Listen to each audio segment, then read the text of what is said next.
5, 4, 3. No, you're supposed to be quiet on 3. Damn it! All right, let's skip the whole. Let's skip the whole walk. What do you call it? I do. That's you my love that favorite. bit. Yeah, you know why? Mainly because it makes Pelham laugh. Because when we do this in the studio This is only for Pelham. When we do this back in the studio in Wizards, he's just like, how is Nathan going to ruin this today? Did you really like Wayne's World? Is that what we're going with here? I think Remember? So. Do they count? 5, 4, 3. Remember? I was like, but you're supposed anyway. Yeah.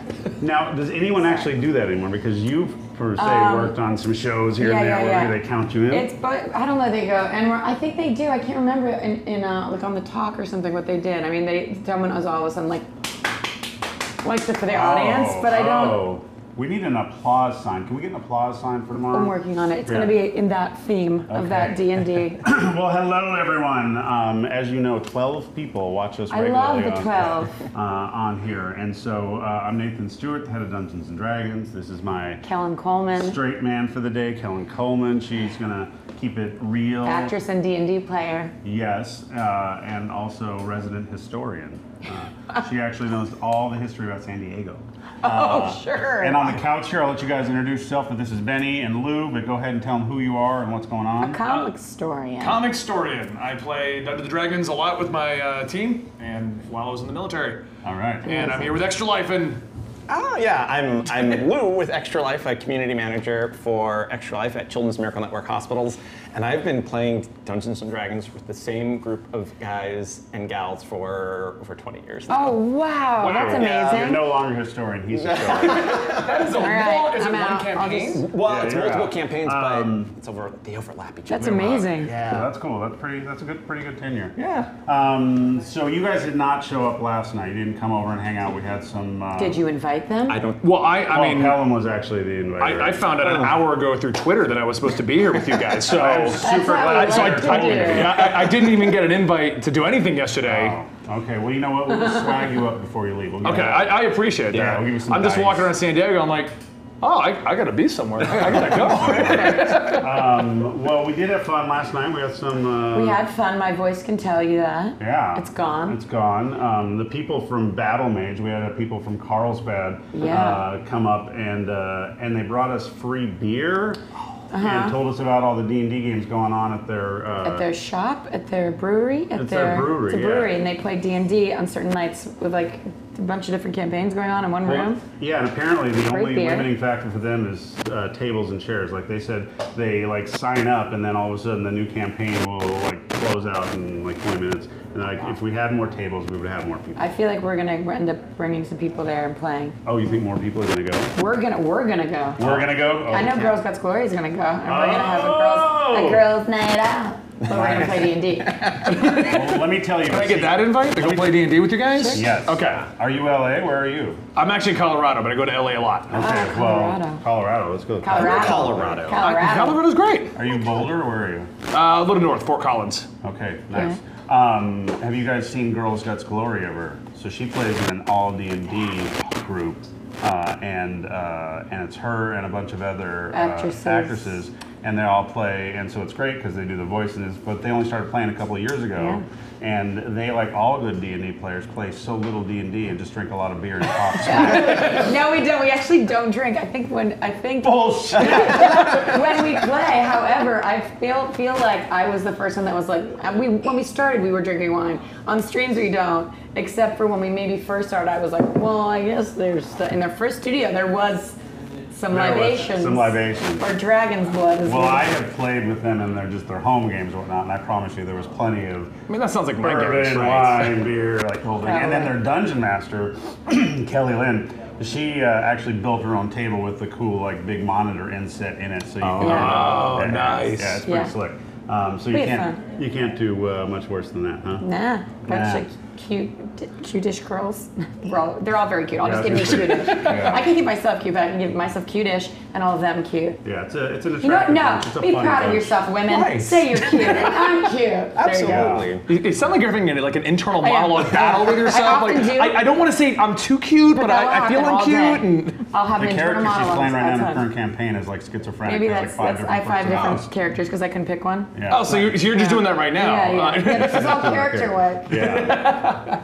That's it. What else did we do yesterday? We walked around after I did a voiceover audition. Yeah, we saw some good crowds. Yeah, great crowds. And then you had some friends come outside. I got to talk to cool people from the writers and my friend Slater, who wrote Umbrella Academy, pilot, and he's a producer on that. And then, oh gosh, Brian. What is Brian? Brian's written a bunch of stuff. I don't know. And then my friend Melissa did a panel yesterday. You couldn't have to tell you what that panel is. Nice. Friends from someone's doing stuff. He's the Burger King king.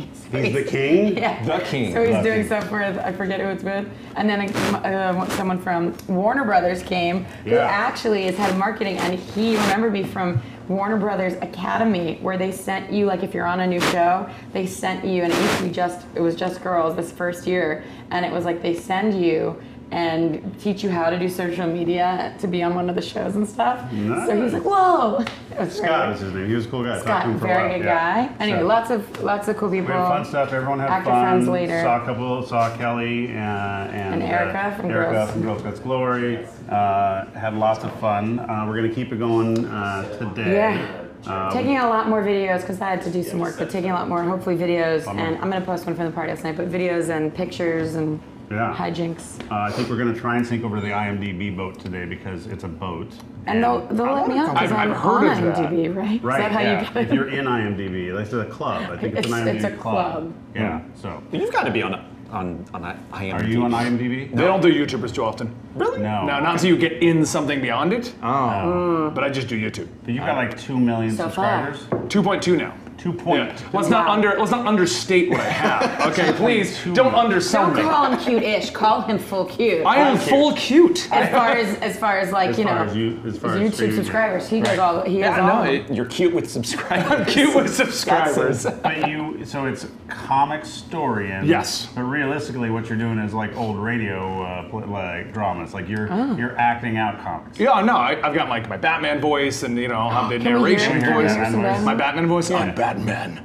Just gonna talk very gravelly, like you just drank a whole bunch of glass and you don't quite know what's going on. It feels like it hurts so bad for me. I do a lot of Batman work, so it feels fine. What's your other? I mean, you've got a range. I'm assuming you do all the voices. I've got like the gravelly voice. I've got some that take a little bit more practice, and I don't like just throwing out because it hurts if I just do them, like my Joker voice and stuff like that. Okay. Yeah. And some that are very loud, so you don't want me to do it here for fear of all of your viewers now turning away. Nathan did that yesterday. Those are fun to do because I have to like take a few steps back from the microphone because I'm pretty much just going to yell it into the microphone. Yeah, I don't know any of that stuff, so yesterday they just all went.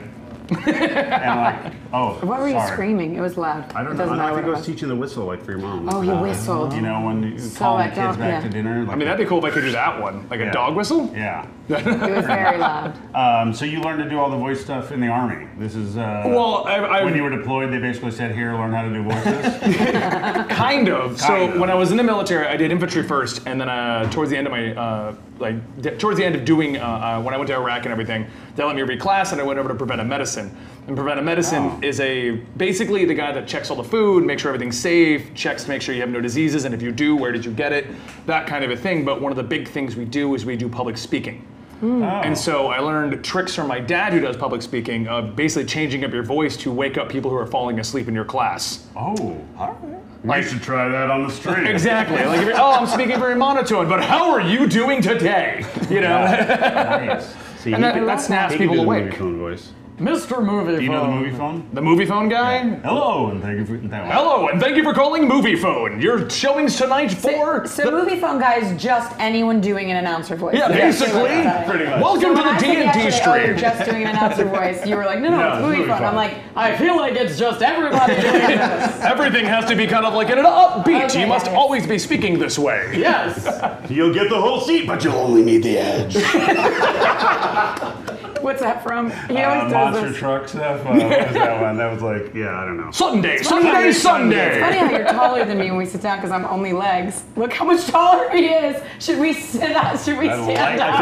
I feel posture is Yeah. just My back is killing me from San Diego already. I don't all need... men are taller, and they're all taller than me because I have no upper body. Would you like a cushion to sit on? There we go. No, but if I'm 5'10", but I'm only legs. See, look where my legs only are. legs? Only legs, no torso. All right. I'm legs, Wow. face, Yeah, and I mean, then she's got me like. That's Anyway. Okay. So yes, we're going to keep doing this stuff. One of the things we talked about yesterday was we kicked off our official Extra Life efforts as of yesterday. And already I'm getting beat by Greg Marks. So we're off to a good start. No, I haven't updated my rewards page yet for this year, so I haven't really kind of kicked it into high gear. But I already have $5,000. That's incredible. And this is because one of the great people from last year who donated $5,000, his company Qualcomm matched it, but the match came in the beginning of this year. There's a delay to it, not so like. So I'm starting off with like a little head start. A little push? Yeah. That's kind of cheating, but I guess it's the best kind of cheating when Right. it's I was all gonna for say, charity. right, Charitable like- cheating. Yeah, charitable cheating. Cheating because we got $5,000. That's pretty good. And so as I'll let you, I guess, kind of share this since you're the official guide. But we talked about this as such a great charity because the whole thing is gamers getting together and trying to raise money to help sick kids, and it's part of the money all goes to Children's Miracle Network, right? That's right. Well, and all the money stays local, right? So we have 170 member hospitals across North America. And so there's a chance, a very big chance, that one of our hospitals are near you. And that is powerful. That story of, like, who do you raise for? I do it personally for Seattle. For Seattle Children's. And that's, and there's so many personal connections at D&D. Well, I also live like a half mile from the hospital, and so when my daughter gets sick, even just like regular sick, if it's the weekend and you don't go to your regular doctor, you go to Children's, and they're like the best with kids. Like it's amazing. Right, and so that's, I think case in point, like 1 out of every 10 kids in North America enters one of our hospitals throughout the year. I mean, that's 10 million kiddos in a given year and 32 million patient visits. Yeah. So there's obviously need for that support, and so the work that you do and the work that the gaming community does, the Extra Life community, and then the communities you all pull in, they do an incredible amount of good through not only donating but also participating and spreading the word. Yeah, and it's really nice too because I work for Hasbro. I mean, Wizards is owned by Hasbro, and so Hasbro is a big supporter. I'm sorry, who's Hasbro? I've never heard of them. Go on. Hasbro. Hasbro. And so we do a lot of stuff to support children's hospitals and Ronald McDonald House and stuff. So every now and then I get to roll in with like 4 or 5 pallets of toys and just bring them in, and like we'll either take them up to the the super sick ward in the children's hospital where they can't leave. They're doing long-term treatments, and so we'll bring the games around to the rooms if the patients can't go out, or there's usually like a playroom nearby if they're a little more mobile and stuff, so you can play there. So the Extra Life stuff is just kind of the coolest way to get all of our gamers involved in that kind of stuff, because you can either buy merch. Do you want to see our cool shirts? I saw them. Pink. I want to see it. So we did a BAIT exclusive one. So this one's only on sale down here at San Diego Comic Con. Show the back, because and see? so That's a it's BAIT. hot. So you're showing off the merch that no one can get because it's only here. It's only Well, here. what if they However, buy it somehow, like they call in and have it sent? yeah, who do we I don't have know. manning the phone lines? Can we? Yeah. Oh wait, my cell phone. So flash Kellen's phone number thing. I'll do it.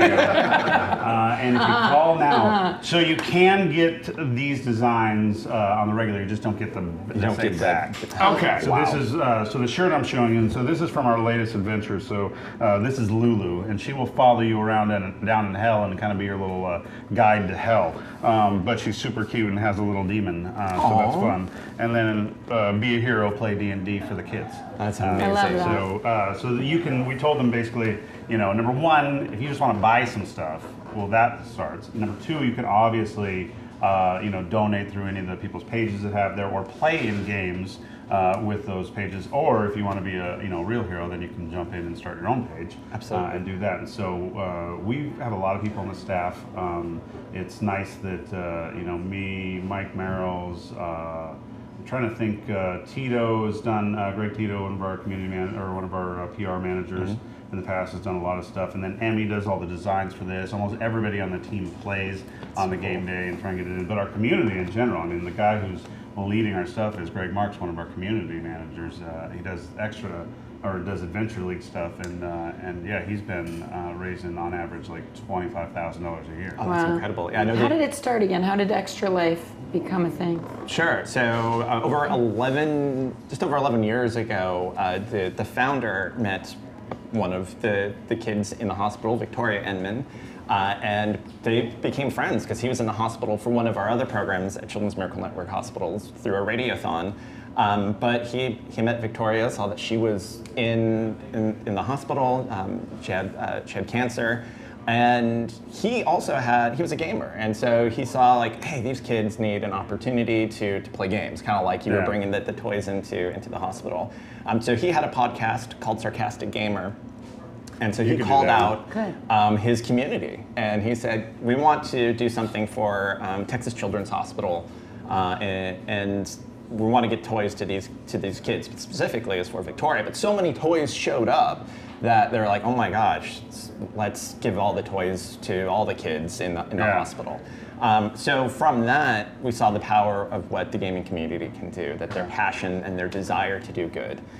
So then Children's Miracle Network Hospitals saw this as a great opportunity to bring it to the entire network and use it as a kind of a DIY fundraising program. So the platform's really easy, and then a few years ago, or I guess maybe 4 or 5 years ago now, you guys partnered with Twitch to include the official live streaming in there to really encourage the live play, and you guys have an official game day every year, which is the day that kind of everyone plays and streams and stuff, but you encourage it throughout the year, and you can do it other times. It's not just then. Right, yeah, and that's a great point. We have several kind of big events throughout the year that we encourage folks to play. We have our game day event, which is November 2nd this year.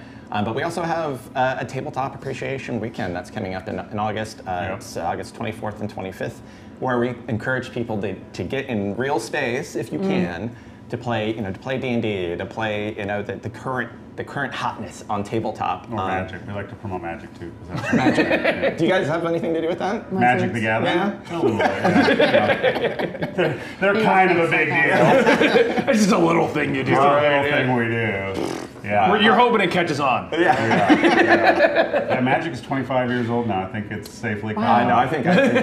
Yeah. Wow. I know. I'm still waiting for it to break out. Yeah. But yeah, so it's great because the Magic team gets involved in it too, and obviously you said the Tabletop Appreciation Day, and then I don't know why this surprised me so much, but one of my favorite fundraisers for you guys is Salesforce.com. Oh my They gosh. are animals. They like have destroy it. so many locations of their people who are activating and organizing stuff all around. You're just like, holy cow! You want to talk about the power of crowdsourcing, right? I mean, Salesforce does a killer job. An amazing job. They're a beautiful model of an organization inspiring their employees to be engaged with charitable giving. And it's great. And they play all kinds of games. I mean, you name it, whether it's tabletop or whether it's Call of Duty. I mean, they're just, but I'm just like, all right, I didn't think you guys were going to be like front runners, but wow. Right. So if there's any Salesforce offices out there that have not been participating in Extra Life, we're coming for you. Yeah. Which one would that be? I don't know. Is there one? It's that one. Maybe they just opened. I want to know how Benny. One, I want to know about playing D&D in the Army because I mean, to me as the female in the room, but the only one, by the way, there's a lot of men. Oh. Wow. I just am picturing like fatigues and. I don't know. There's a lot of like maybe a sweat. What do you like? We're all just like hot and sweaty. All right, I got my barbarian ready to go. Yeah. No, it's a lot nerdier than that. I was kidding. But no, I'm just thinking that what an interesting environment. The DM's like, all right, let's do this. What an interesting environment for that to be something that you guys do in a divider. I mean, a divider, not a divider. A uniter. Oh God, did I say that? But talk about that because I want to know. So we got to stop her. Yeah, I don't know what's going through her head, but No. So when I was, I deployed to Iraq initially, and that was with the infantry. So there was a lot of stuff going on there. But the second deployment, I was with preventive medicine. And so when I was in that's a lot more of they call you out to go do things instead of you being up front. Like they go do all the up front and then you go afterwards. Yeah. So we'd be back at the base just doing nothing. And so what I actually did was I started ordering huge amounts of comic books. Magic the Gathering. That works out well for your... well, that's where I got a lot of my knowledge from. I got a lot of comic books, Magic the Gathering cards. Nice. We would buy the whole boxes of them, and then we'd have our own drafts and stuff like that. Nice. And I bought a bunch of the Dungeons and Dragons, just the GM manuals and the monster manuals and all that other stuff. And so we would just play that nonstop, waiting for calls to get out, just hanging out. It was a hospital in one of the FOBs, the Salerno, and we would just basically sit in the hospital playing these games at night, doing our own drafts or playing our own campaigns and stuff like that. I'd played Dungeons & Dragons when I was a kid, but my versions when I was a kid was more basically action figures, you know? Less rules, more like, aha, I'm moving my guy around and I do what I want. And then once you got into storytelling and and the storytelling I've always enjoyed. I always like taking lore and narrative and stuff like that. So he probably does the good voices. Yeah, well, I do a lot of the voices when I was DMing. I DM'd when we were in the Army at the FOB. How did you get other people involved in it? Had they played before? Well, so you'll be there, and pretty much the only thing you have to do is either play video games, go work out, or find things to do. It's not like we can go to the bar or we can go hang out. So honestly, because we would be in the hospital, and the hospital would use like a whole half it for more community when nothing was happening, I would just have it all set up and be like, all right, I'm gonna have it set up. If you want to show up and play, I'll teach you how to play. And it did kind of start like, yeah, I'm gonna go chop down a door. I'm like, all right, roll your dice. I'm like, I can do that? Yeah. You can do that, let's go. Yeah, because we've been talking a lot about how to get new people involved and how to bring people to the game. And so, that's not a typical environment that you think about Army guys, being nerds. And that's like how my group started, is you don't think about maybe all these actresses playing D&D. So it's a very interesting idea to see how that came about. Well, they would play Call of Duty Zombies, and you can only do that so many times, and then they'd be like, well, now what do you want to do? And I'm like, I got Dungeons & Dragons. So it takes like someone being passionate, that, wanting people, just wanting to have a good time, and kind of someone knowing and being like, hey, I'll teach you, don't worry, come on. So then how did you get involved with the charity? So I actually, when I got out of the Army and I started doing the YouTube thing and the Twitch thing, we did Extra Life on the couple of first events. And we would do the big game day, the November thing. And then one of the people that I'd worked with in the industry got a job working at Extra Life and asked if I'd be willing to be an ambassador and kind of go and speak about Extra Life and helping out the hospitals and helping out charities. And we're in a fortunate position where I have a lot of free time to do these kinds of things. Yeah. So I go and do these types of things. Matter of fact, we're working. Also, you're kind of an a-hole if you're like, no, I don't want to. Yeah. You know what? Charities aren't for me. I'm good. Good, yeah. The kids with the cancer and the treatment, no. Yeah, I don't want to see that. Yeah. I hear about it, but it didn't. So how long have you been involved? Probably at the beginning of this year. On this level, beyond just doing the more simple, it's our game day and we're going to see what we can raise just us. So more going to their various events and getting on the stage with them. Like we did the big thing in Orlando where we fought against the Power Rangers in their video game. What? That was fun. It was pretty cool. Speaking of Orlando, we got another Orlando trip coming up for some of the big. So every year we go to Orlando to celebrate Children's Hospital Week, where we gather all of our partners across Children's Miracle Network Hospital, but specifically Extra Life United usually happens that week, where we get all the gamers together to play tabletop games, video games. That's awesome. And Bart, it's an incredible event. Do you take them to Schmishmishmorld? Schmishmishmorld? Yeah, sometimes. They do cool stuff. I don't like it. I got to go. But that's also cool, because then we bring down a lot of our champion families. So we actually, our community and our sponsors and our ambassadors get to meet the kids who benefit from the hospital. So that's really good. It's so cool. It was actually a really good experience, because I've helped them out. I've done a lot of things, but I never actually went to the hospital or met the champion kids.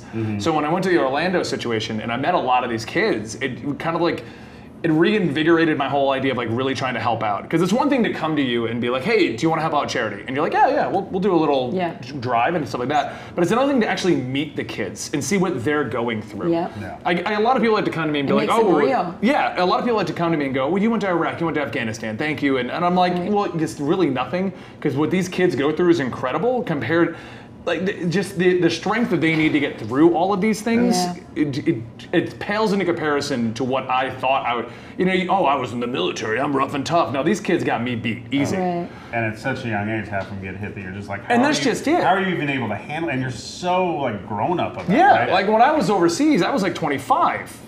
This kid is 6 or 7. Yeah. And they're acting more mature than half my friends. It's kind of like children have this amazing ability to have, the abandon and to not worry about what they come across, so that when they play games, they go full in, right? Yeah. But they also have this otherworldliness of they also have an abandon to just face things that they don't even know, because they haven't lived this life and don't have all these years added up of stigma or whatever. They just are like, well, this is what I'm facing. Yeah. This is what I'm going to do. This is the situation. Just like how they play games. Yeah. And that's actually why playing games with the kids is so great in the hospital too, is because I would think it's similar to like when you were, deployed, right? You need some level of escape, right? I mean, if you actually, kind of just are sitting there thinking about what's going on here, doing like, wow, this is a big thing to kind of handle. And the kids, same thing. Like when you go in the hospital, especially the kids who are staying in the hospital, whose parents are like staying at Ronald McDonald House and stuff nearby, right? Like it's every day, right? I mean, they're walking around with IVs, they're doing treatments 2 or 3 times a day. Like some weeks are good, some weeks are bad. And so when you come in and you're playing games with them, it's great because they're just like, great, I just get to be a kid, right? I get to be a normal kid where we play games. Like all we're doing is playing games, and it's pretty fun. I mean, it's one of those great things where helping out and volunteering, you kind of feel like hey, I'm kind of cheating it because like I'm doing this really fun thing, like you know what I mean? Like I'm volunteering, but I mean really I'm getting to do this great thing. But at the same time, people need escapes. Yeah. And D&D is great for deserve that. them, especially children.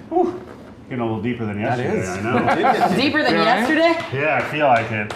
One of the reasons I got into this charity in the beginning is because my pseudo nephew, he was born like 10 weeks early, so he was like 2.5 pounds when he was born. So he grew up the first 6 months of his life in Children's Hospital. You know what I mean? And now you see him when he's 17. He's gonna be a senior next year. He's like 6'4". He's got like size 13 shoes. I'm like, I remember you when you were this big. You actually fit in my You hand. were this big. Yeah, and stuff. And so his family. I mean, they just they love the staff. They love the way they treat. I mean, that's the other thing too, is that people forget that these hospitals have a very specific charter, and because of that, they take care of the whole child, right? The family and the condition, and they're not just treating a condition. And then it was really cool too, because one of the kids I played with, and there was like 21.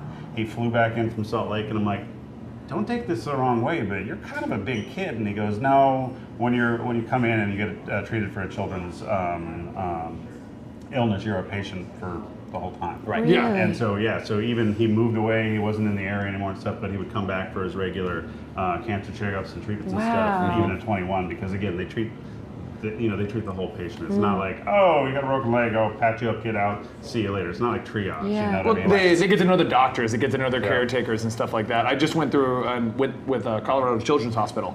I met a lot of the doctors, and they were explaining that the children come back no matter how old they get. Yeah. Because why go meet someone new when you already know how everyone works? And you trust someone as well. Yeah, and which you is trust very them, and it's a fully Yeah. functional hospital. They focus on children, but if you've been there since you were a child, right. Yeah, so it's a great charity. We love it at D&D and Wizards and Magic. So we're gonna try and surpass the $1 million total mark this year. We're about 750 or 800,000 total for the last few years, and we're gonna try and step it up. Maybe chase Salesforce a little bit. Yeah, absolutely. Chase Salesforce and Rooster Teeth. So Rooster Teeth pops in and out. Giant Bomb every now and then. Giant That's Bomb, a big year too. Yeah. I have faith. Yeah, we can do it though. Yeah. I mean, we got a lot of great fans. D&D fans, I don't know if you know, are the best fans in the They world. are. Yeah. They're pretty good. I know, right? Yeah. I mean, we're pretty great. It becomes a lifelong love, it seems, that no one ever gets out once they're in, and no one ever, it's just, you collect more people. Oh, yeah. Well, That's kind of how it works. Yeah. Like even when I was in the military, we'd move around. You'd be like, all right, well, there goes my campaign. We're done. done. And you get to the next location. You're like, oh, you play? Oh, And yeah. you play? Yeah. All right, let's start something up. And Yeah. Well, so we know that it happens a lot in the military, especially deployed, because of, like, say, kind of limited stuff. So we get a lot of pictures back from people we send. We send a lot of products overseas through, I forget what the organization is that does it, but we get a lot of pictures back, and it's a pretty diverse group of folks playing everything. Well, the best part about it being the military, because like we'd be called out to go to different locations. Yeah. Just bring some dice and a book, you're good to go. Right. Yeah. Like, right. we don't need to pack a ton of stuff. Like we would try to go to a different fob or whatever, and they'd be like, hey. I'm sorry, I don't know what a fob is. Forward operating base. I'm You do sorry. that? No, Yeah, I'm okay. just like, well, they do. I'm not going to say So it. when you're overseas, you have the main location everyone's at. For us, it was Salerno, but a forward operating base is like a lot of the soldiers would be sent out more further into the front lines, so it's like they don't have a lot of the amenities we'll have back at the main locations. So the hospital will be in the main location, and then a forward operating base will be just a couple guys in a tent with a wall up while they're operating out there. So when I was overseas, I would be in the main hospital waiting, like they would build one of those locations. I would fly to that location and see if it was safe, it was healthy, if they didn't put it in the middle of a mud pit, that kind of a thing. Yeah. And so we would get out there and be there for almost a week, but I could bring a sheet of paper and some dice. We'd play some Dungeons and Dragons since we're stuck Well, you know out what there. else we have now? This, Kelen, put this on the list. We got to send cases of this to the military, we now have an essentials kit, and it basically has 2-player D&D rules. Oh, that would be incredible. Dungeon master person, and the person can have like sidekicks. And Yeah, because a lot of times I would get one person with me. We Yeah. call them battle buddies, just to make sure nothing happens, and if it does, you have somebody with you. So it'd be like the two of us, and we're hoping someone at the forward operating base would know how to do what we're doing. Yeah. And so you had some situations where you were teaching, some situations where they knew. Yeah. But if you could do it with 2 people, that'd be even better. Yeah. That's cool. All right, so look at this. It's going to be better. Well, thank you guys for coming on. Mostly thank you for doing all the Extra Life stuff. 'Cause like I Yeah. said, it's really awesome. Absolutely. You know, I'm proud of the work that we've done on it. I'm really proud of the work that you guys have done on it because, you know, like I said, 11 years now, you know, and I get the, you know, we get the plaques and stuff that say how much money all the Extra Life people have raised every year, and it's getting really, really impressive. Yeah, and I know incredible. that the kids and families, you know, the more we can raise, you know, the more people get touched on that. So that's pretty cool. It's great too because whenever we get people involved, like Joe Manganello's on the board at Pittsburgh Children's Hospital and Oh, stuff. So really? like when we get different people involved on our side, they can designate their children's hospital of choice, and so it doesn't, you know, you're not going to change in what your natural, you know, fundraising or charity Wow. stuff is, and you can still be a part of the program. So. Yeah, Did and you hear Kelen that? this year is going to be leading up the Girls Guts Glory effort, and we're going to have some level where, like, if people donate, I don't know, $5,000, they're going to get to come down and play in their home game. What? Yeah, exactly. Yeah, he's deciding this for us. Where do I donate? I want to complain. Exactly. Now you're obligated. There's Sorry. how many of those are there? 7? 7. Okay, so 1,000 each will do 7,000 up. Wow, that's a big party. Holy Well, moly. I did just Don't you for like more, being for more volunteered than for that things? in my bowling yeah, charity. yeah. I'm just saying, Okay. not more than 7. I'm just saying more than 1,000 each. Okay. But if I had known, I should have put it Well, one online. of I the didn't other know. big charities we do that is kind of adjacent to you guys is we support the Penny Arcade's Child's Play. Yep. And so we donate a game every year to come in the office and play with Chris Perkins. Last year, 2 different people or 2 different groups donated $42,000 each to play with Chris Perkins. Oh my God. Okay, who's Chris Perkins? Chris Perkins is the world's greatest dungeon master. Yeah. Yes, I mean, How can you be here and not know that? Because I'm a member. I'm like 3 years deep. you meet him all the time. You just filming. Well, you know, I like to play my cards cool. So he literally is just one of the most creative and also nicest. He's Canadian, so you know he's super nice. You know, but he's worked for he's D&D now for Canadian. 20 years, That's nice. and he writes That's and awesome. leads a lot of the adventures and the stuff we do. But Well, then now I'm gonna have playing to with him watch. is just like a special experience. When you're playing with him, you find yourself doing this. Really? Oh gosh. So he's like the best storyteller. Yeah, and so I you gotta just watch lean in, you're now. like, wait, what? Oh, you were talking to me. Right, I gotta do something now. Where am I? Yeah, like he's really good. He does all the voices. Now his home group, what they like to do, he had a long running home game, and so they like to play a game where they would try and trip him up on NPCs because he always had good names and backstories for his NPCs. So they would go back to a town they hadn't been in like 2 or 3 years and like go and find the same to see if he kept the same name, the voice, and stuff. And like clock, I mean, this guy is a robot. Like he just knows it all. Yeah, so he just is on the next level. Yeah.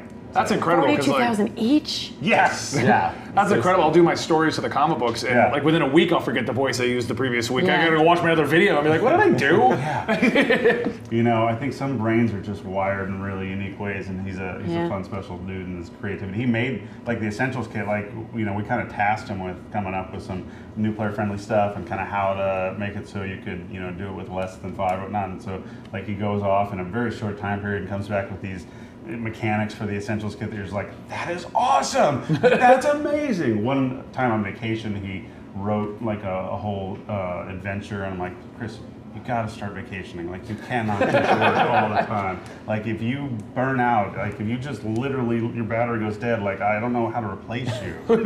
So you vacation, recharge, plug in something, but you know, special guy, loves the community, really creative, and so yeah, and raise a little bit of money for Child's Play. That's awesome. Yeah.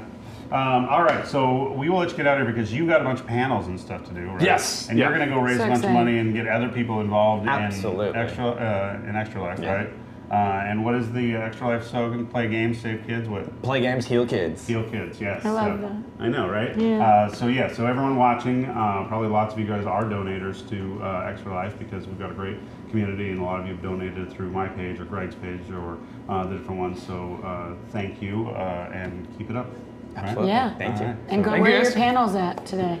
What's that? Where are your panels? Do you know? With no panels, I'm going over to Lego and do a bunch of other things. Oh, yeah. Couple of- So Yeah, we Lego, don't say say hey. Lego. We don't like We don't say wrong. Oh, you're Not Hasbro. allowed. Lego is one of the biggest toy companies in the world, and I think we were the second biggest toy company. Oh, I'm going to a place there where they put blocks together to make we things. like to Connected call- blocks. Yeah, the what is it? Construction aisle, or I don't know what. What's that? The mega constructs? Yeah, I don't I'm know. going to the one next to those. You're going to Schmego. Lego They're there. next to each other. I'm doing the booth next to them. The Yeah. thing is that you were here first. So. Exactly. Yeah, that's right. So thank you guys very Yeah, much. thank you, sir. So nice Thank you to for having meet us. you. Danny, nice So to nice meet to meet you. you. I'm to going meet to you. check out the comic book, Audible, but not Audible. Yep. She won't remember who I am the moment I leave. Yes, will I she? will. You've got a hell of a bad memory, but I have the best memory. we recorded If all you of have this. memorized Oh, 8 okay, yeah, pages that of works, Aaron yeah. Sorkin dialogue, you must have a good memory.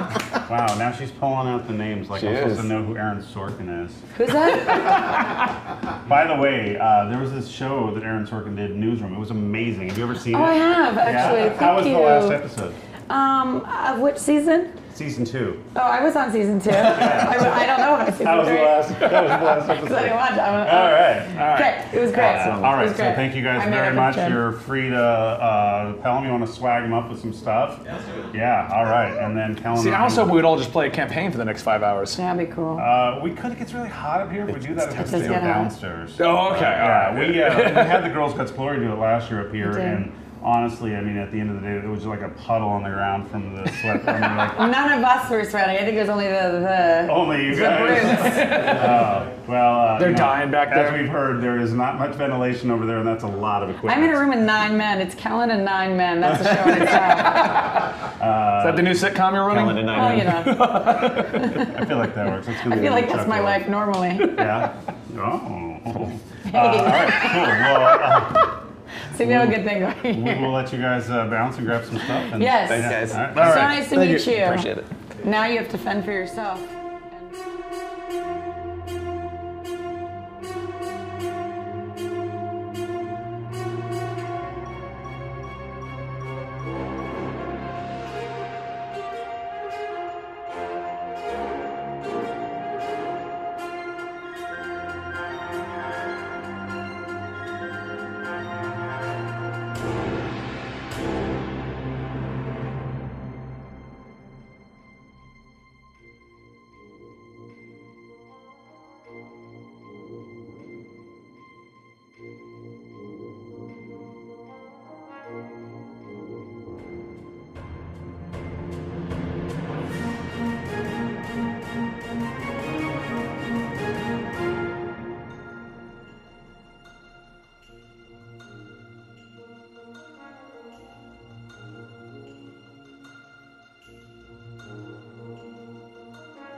He just did the countdown again. Again. We're going to do it all day. Like, Please at no. some point, there's just going to be me going.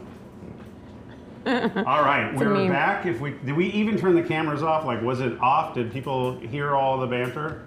No. Okay, good. So we have changed. We have a new guest with us. It's Hollywood Magic, or it's San Diego Magic, because there were two guys sitting here, and now it is you and Chad. And I just noticed his bracelet.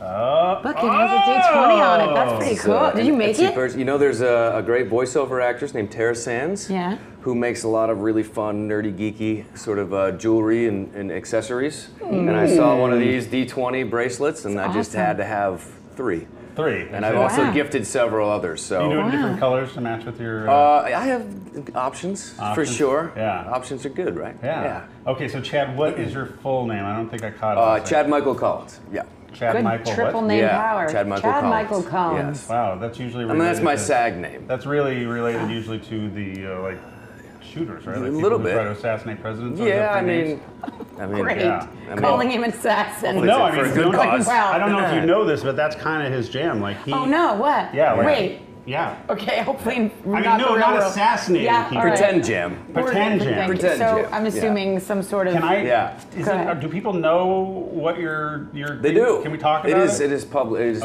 for public consumption. He is the lead in the new Call of Duty game. Oh, killer. Yeah, Call of Duty Modern Warfare. It's back. Nice. It's bigger than ever. It's coming out October 25th. From Activision and October 25th. Infinity Ward. Nice. Yeah. Have you been in the other games previously? No, this is my first Call of Duty game. What a great, exciting job to get. But the reason he got it is because I think that he's like a sniper guy. Oh, great. Yeah, I do. Come on the show and call people killers. It's going well. Call him a killer. Well.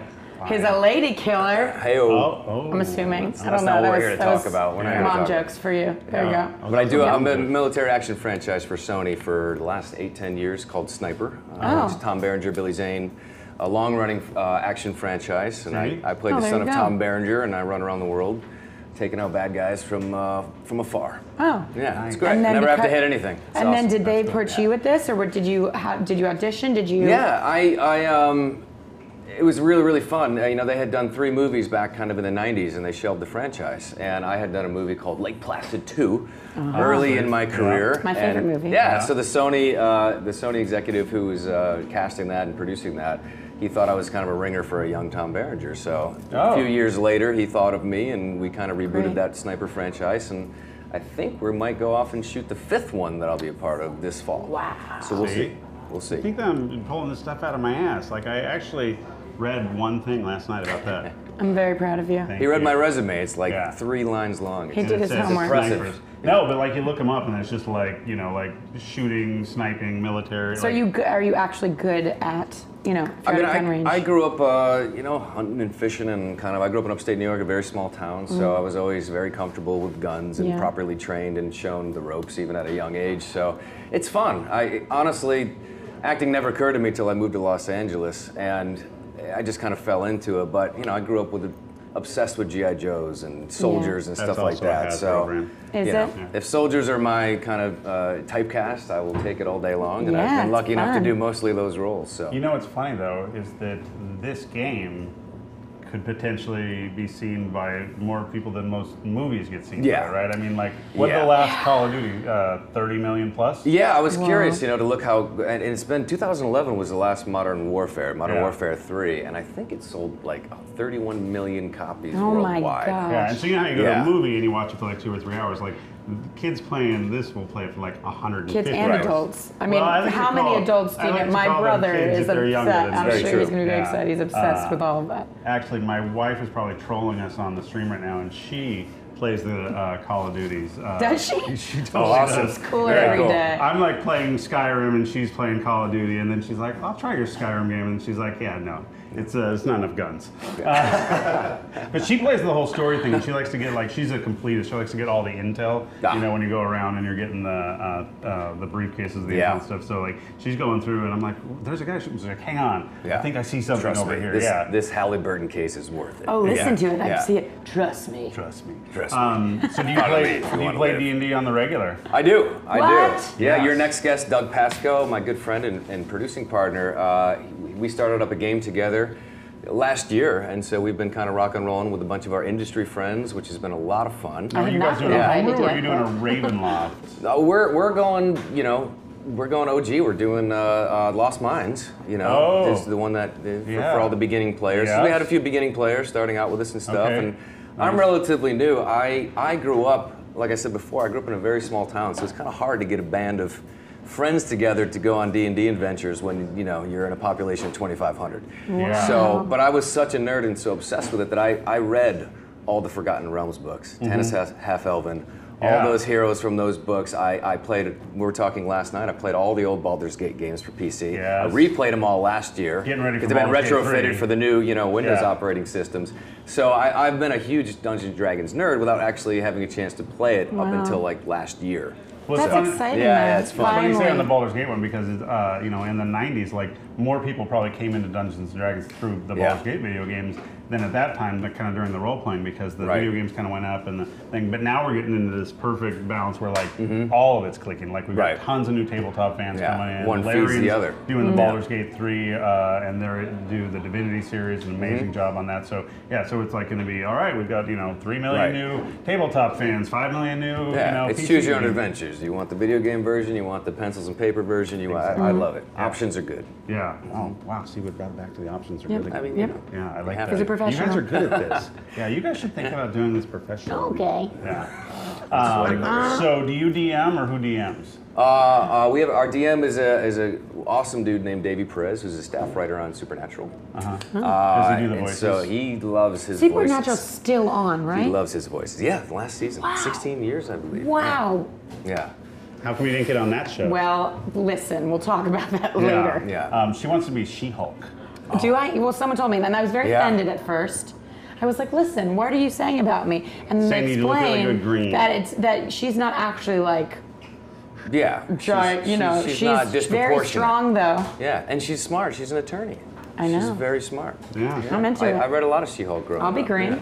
Yeah. Sure. Yeah, she just wants to. So this is her second Thanks for Comic-Con, stuck over me. so she wants to get in the sci-fi. No, doesn't fantasy everyone want to stuff. be in that world? That's not why I'm here. I'm because, like, saying, the only like, reason I- we're Because like sitting the here. fans are great, right? The fans fans are are the best. so good. They are the best, man. Yeah, and she started playing Dungeons Dragons a couple Right. years ago, and already like she's like, holy shit, like why have you guys been holding out on me? Like Right. this stuff is fun. Yeah. Well, I've it always is been fun. a dork and a nerd, but you say there's no such thing as a dork. You go. No, I say you go we geek just and we nerd. don't I go use, dork. We don't use the dork one as much. But I Geek and nerd didn't. tend to Right. be I worse. was. I'm super into I'm not saying you're not a Disney dork, and Harry you Potter are, and all yeah. the fantasy things. And then when this came around, I kind of natural just segue. dove Yeah. full in. Yeah. Yeah. Her last character was a dragonborn with this kind of thick Russian accent that all she wanted to do was find, or he was a she. All she wanted to do was find love. She'd never found love. Just I on a don't think that was quest. the motive. Well, that happened, but I love think she in liked the something other than love. four letters. She was very promiscuous. I got you. Yeah. And if some demons get felled along the way, It was all demons, and then there was it's love. just side questing. Yeah. I don't think I was thinking about the love triangle. demons. I love it. Cool. So, do you ever come up to Seattle? You should come up and play D&D with us. I would love to do that. We've got a little team of people who play D&D Very and cool. write D&D and live and drink Great. and sleep and pretty cool office. We got dragon heads on the walls and This is a formal invite. Everyone it's heard formal it. Yeah. invite. If he Yeah, backs so, out on this I is want to on know film. what kind of character you're playing now. I am a half-elven, Tannis half-elven, Yeah, which nice. kind of ruined me back in the day. Tannis is from our Half-elven ranger. Dragonlance, stories. And what do you say, the ranger? Half-elven ranger. Cool. Yeah. Our group needed another kind of ranged fighter, and yeah. I was like, rangers are cool. Now, I end up so you're becoming playing what a range. everybody You're not else- doing I'm the dual last to weapon pick. wielding. You're doing No, we're doing proper bow and arrow. yeah. Nice. Proper bow and arrow. Nice. Yeah. Good deal. And now, do you have a cantrip as a half elf? No. No. I have cantrips. You do? Yeah. My new character. Yeah. So, did I give you any dice yesterday? You did. Do you You want hooked me up anything with else? some Do you sweet want- Baldur's Gate dice. Do you want some other swag? You want some pencils, some hats, some? Sure, the thing he comes for. He came just, not to talk to us, but love to have pencils, everyone. Yes, he did. Check this When out. he Are you wrote me ready? and he said, "Hey, we're gonna stream. You wanna come stream?" Oh my God. And then then the flyer an old actually school said, pencil, kind "All of. this great swag, blah blah blah, pencils." I was like, "What? Take," and it was fun. spelled wrong. I was like, "Take pencils off." The Quick show of hands. How many people like Dungeons and Dragons pencils? I mean, I like them, but would I lead with that? Yes, you no. would. Yes, you would. Don't lead with pencils Here's with two the thing. S's, by the way. No, they're pencils. Those pencils. Here's the thing about Dungeons and Dragons nerds. dice, pencils, graph paper. It's always yes. Where's your graph paper?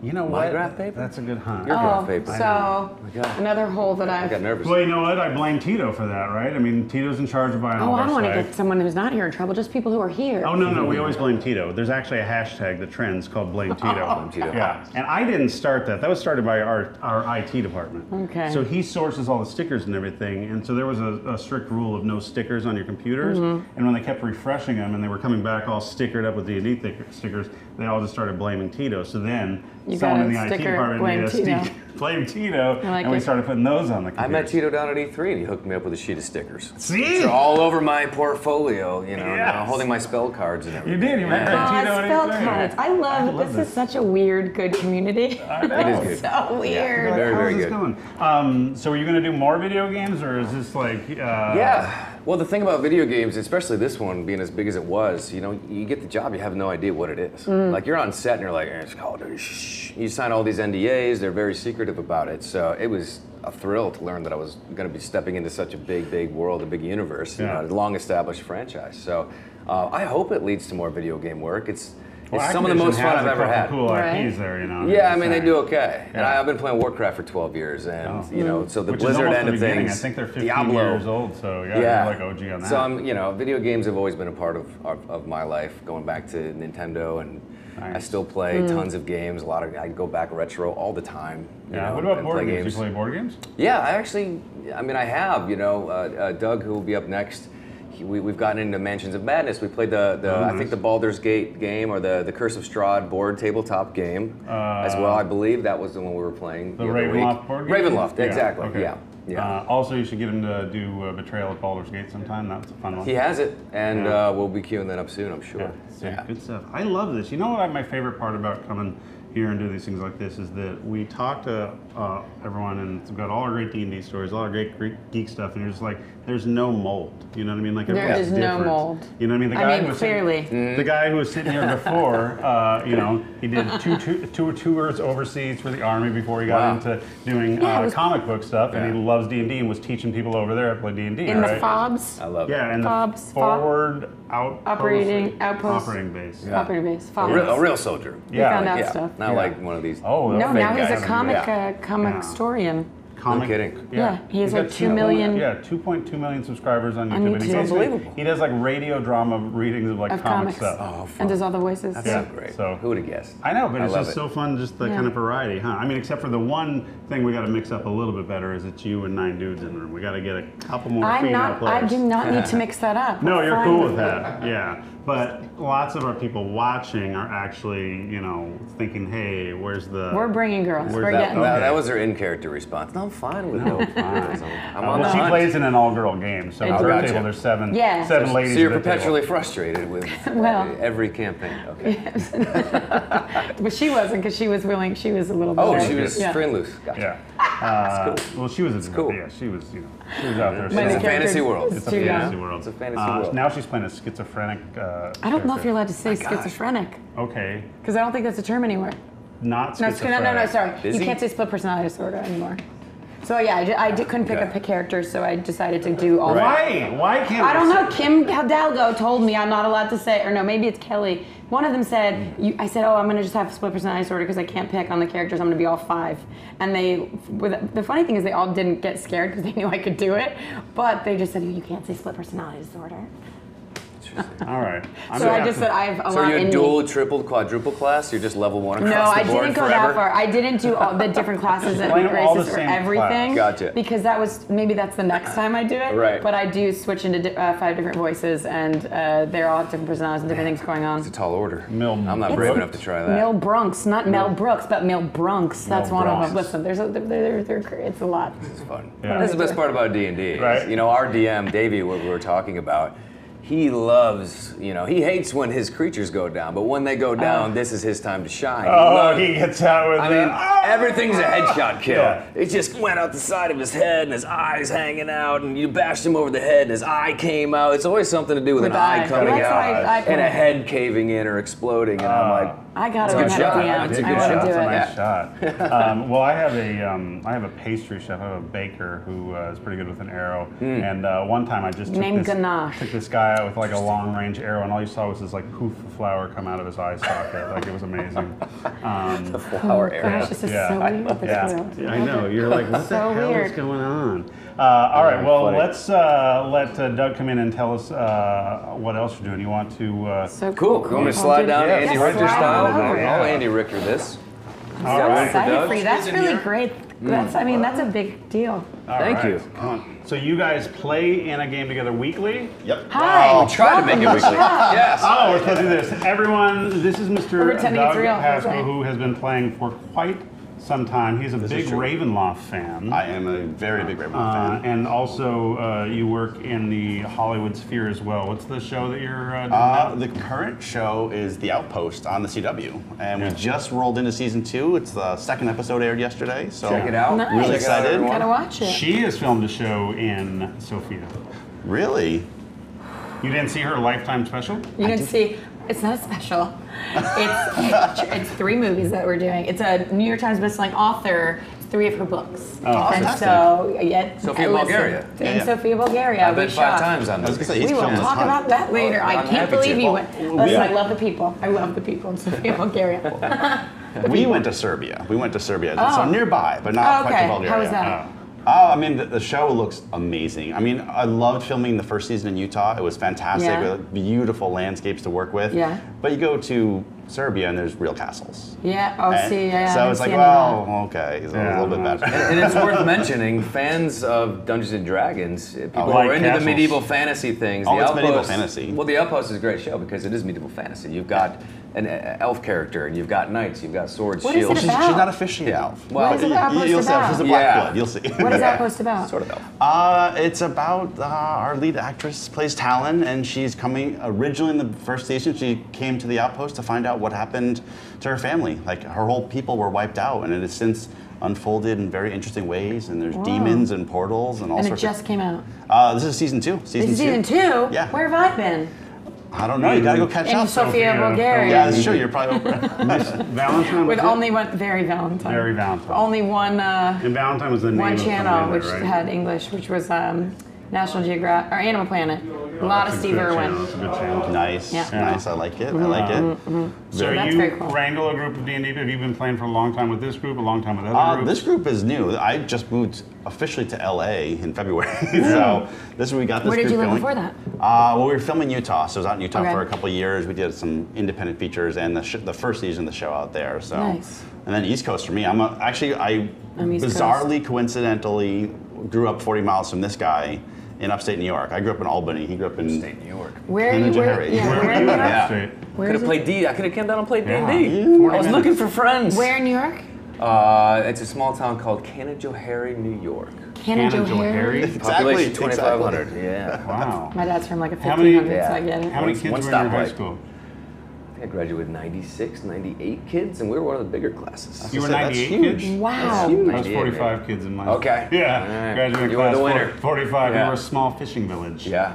Yeah. So you're by default valedictorian or something. No, sadly, I mean, I was like, Didn't make the cut. I'm I was guessing 20th in the class, but like one of the only ones who went to college. Like it's the weirdest How funny. thing because we had things like fisheries, and then like the gal who was yep. valedictorian, she took like 9 Where was PE this? classes. I mean, I'm just like, I didn't even know there were 9 Can't PE trump that. classes. Yeah. She's smart. Yeah, well, She figured out a way she to- gamed the system. Good- Yeah. good Yeah, but I push-ups. mean, I was like doing like remote satellite calculus because you had to get a teacher from somewhere. Like, it just was not set That's up not for staffed if you up. wanted to leave and This go was to in college. California? right. No. No, this was up in Washington. This Oh, is, you moved to This is Washington. why the sturgeon, because we were a small fishing village with Right. Columbia River. Yeah. I applaud min-maxing high school like that. That's fantastic. And I mean, you know what? She's probably great for it, right? I mean, she, Funny. you know, was smart enough to, you know, figure out the system. She's probably doing great. But, you know, I went to a big college. My first class I was in had 700 people in the class. I looked around like this was more than my high school. Like, And elementary Wow. school and kindergarten. yeah, all right. in And I'm one, just sitting yeah. in a room with this, and I'm like, what did I get myself into? Right. And then, you know, a bunch of drinking and bad grades later, I figured out that I wanted to actually, do something with my life and started going and to so class. you started playing games. Yeah. I started Listen, playing games brings you a lot of places nowadays. It does. So Look at this. I've never not worked in games. I know. It's, we talked about it yesterday. Yeah. Went on the whole backstory. All right, enough with that. If anyone's watching it today, you know what I'm talking She was a about. bartender at Coyote Ugly. I was not a bartender ever, and I never worked at Coyote Ugly. no, So no, that is no. untrue. Oh, Not proud. Not proud. what? I can dance. yeah. And She can sing and dance. But I don't We got a have ever pro- used that at a bar on top of a bar. So we got to cast her or as singing and bartending. dancing in the next film. Yeah. Singing, dancing. Yeah. Sure. Yeah, if you want, we'll warm up her pipes and get her to belt out some stuff. She's like, cut, help, Yeah, run. we can do the look at this stuff. We're not Isn't it doing neat? Wouldn't you think my collection's This is complete? very- Come on, you no. know the I like words. it. Listen, You know the words. listen. That costs I don't think you extra. have the Nathan. licensing What for show that. is this? No, That you was can Little do Mermaid. 5 seconds, right? 5 seconds. You know all the Seven rules. seven seconds. notes, I think. What's a note? Look at the. That's not how I sing. But But I wasn't even on key. I to think get it's the 7 words right. notes if I'm correct. Fine, I apologize. We're on a stream. Watching. Come yeah. It's fun. This is what It's they fun. sign up for. Yeah. So I'm what- not gonna so- sing. so- I'm not gonna sing. Sorry, back to the real talk. Yes.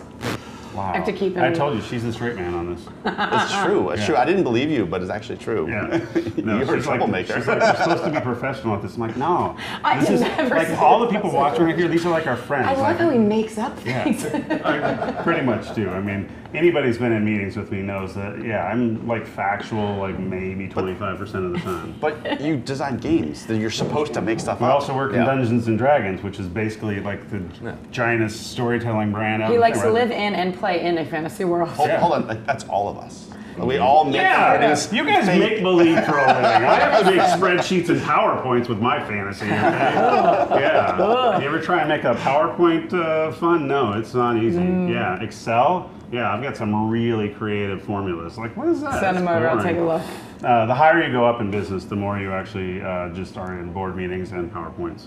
This is actually very true. Yeah. It is unfortunate, which is why we play games Yes, outside exactly. of that sort of nonsense. How did you start? How did you get into Hollywood? Like, what was that? Because you're. Oh, that was yeah. so random. So I'm an internet guy at heart. Like I grew up, I was like internet the whole way until I bizarrely ran You know into. Jeeves? He was Jeeves. From Ask Jeeves. He's making something up. Is I he don't know. making it I don't up? know. She doesn't even know what it is. Are you the one? Ask Jeeves. I know what Okay. Ask Jeeves is. Yesterday we were talking about movie You open phones Netscape with- Navigator. Yeah, and you, Ask Jeeves, and he showed up and there's a AskJeeves.com. little thing. And it's like basically before is Google. I- He invented Jeeves. No, you didn't. No, I didn't. No, I didn't. Stop it. But I was there at the very beginning before the. See, I before- told you. Before internet companies were commercial companies, I was working on it. So like I feel slightly responsible some for the bad parts of the internet because Yeah, it helped the make the dark whole web, he thing. made it. Well, I mean, no. But Selling no, organs online? But He no, did to get into this industry, I mean, tech was fantastic. I had a lot of fun. It was very creative. But I ran into, this is such a random story. I ran into Kevin Sorbo at a Comic-Con in New Orleans, and like all the Star Trek captains were there, so everyone went to that big panel. So he was like just at his booth, no one was there. So we're talking for like a half an hour about what he was working on. And he was working on independent films out in Utah at the time, and some sci-fi stuff. And I was like, that sounds really cool. And he hooked me up with these guys I partnered with out there, which dominoed into like a 5-movie fantasy series, and then like a period horror, and then Were the you Outpost TV producing? show. Were you writing? Were you? All producing and stuff. Nice. So at first I was just flying out to Utah to like, okay, we'll fly out, I'll film, Yeah. and I'll go home. And then Outpost were like, oh, I need to move.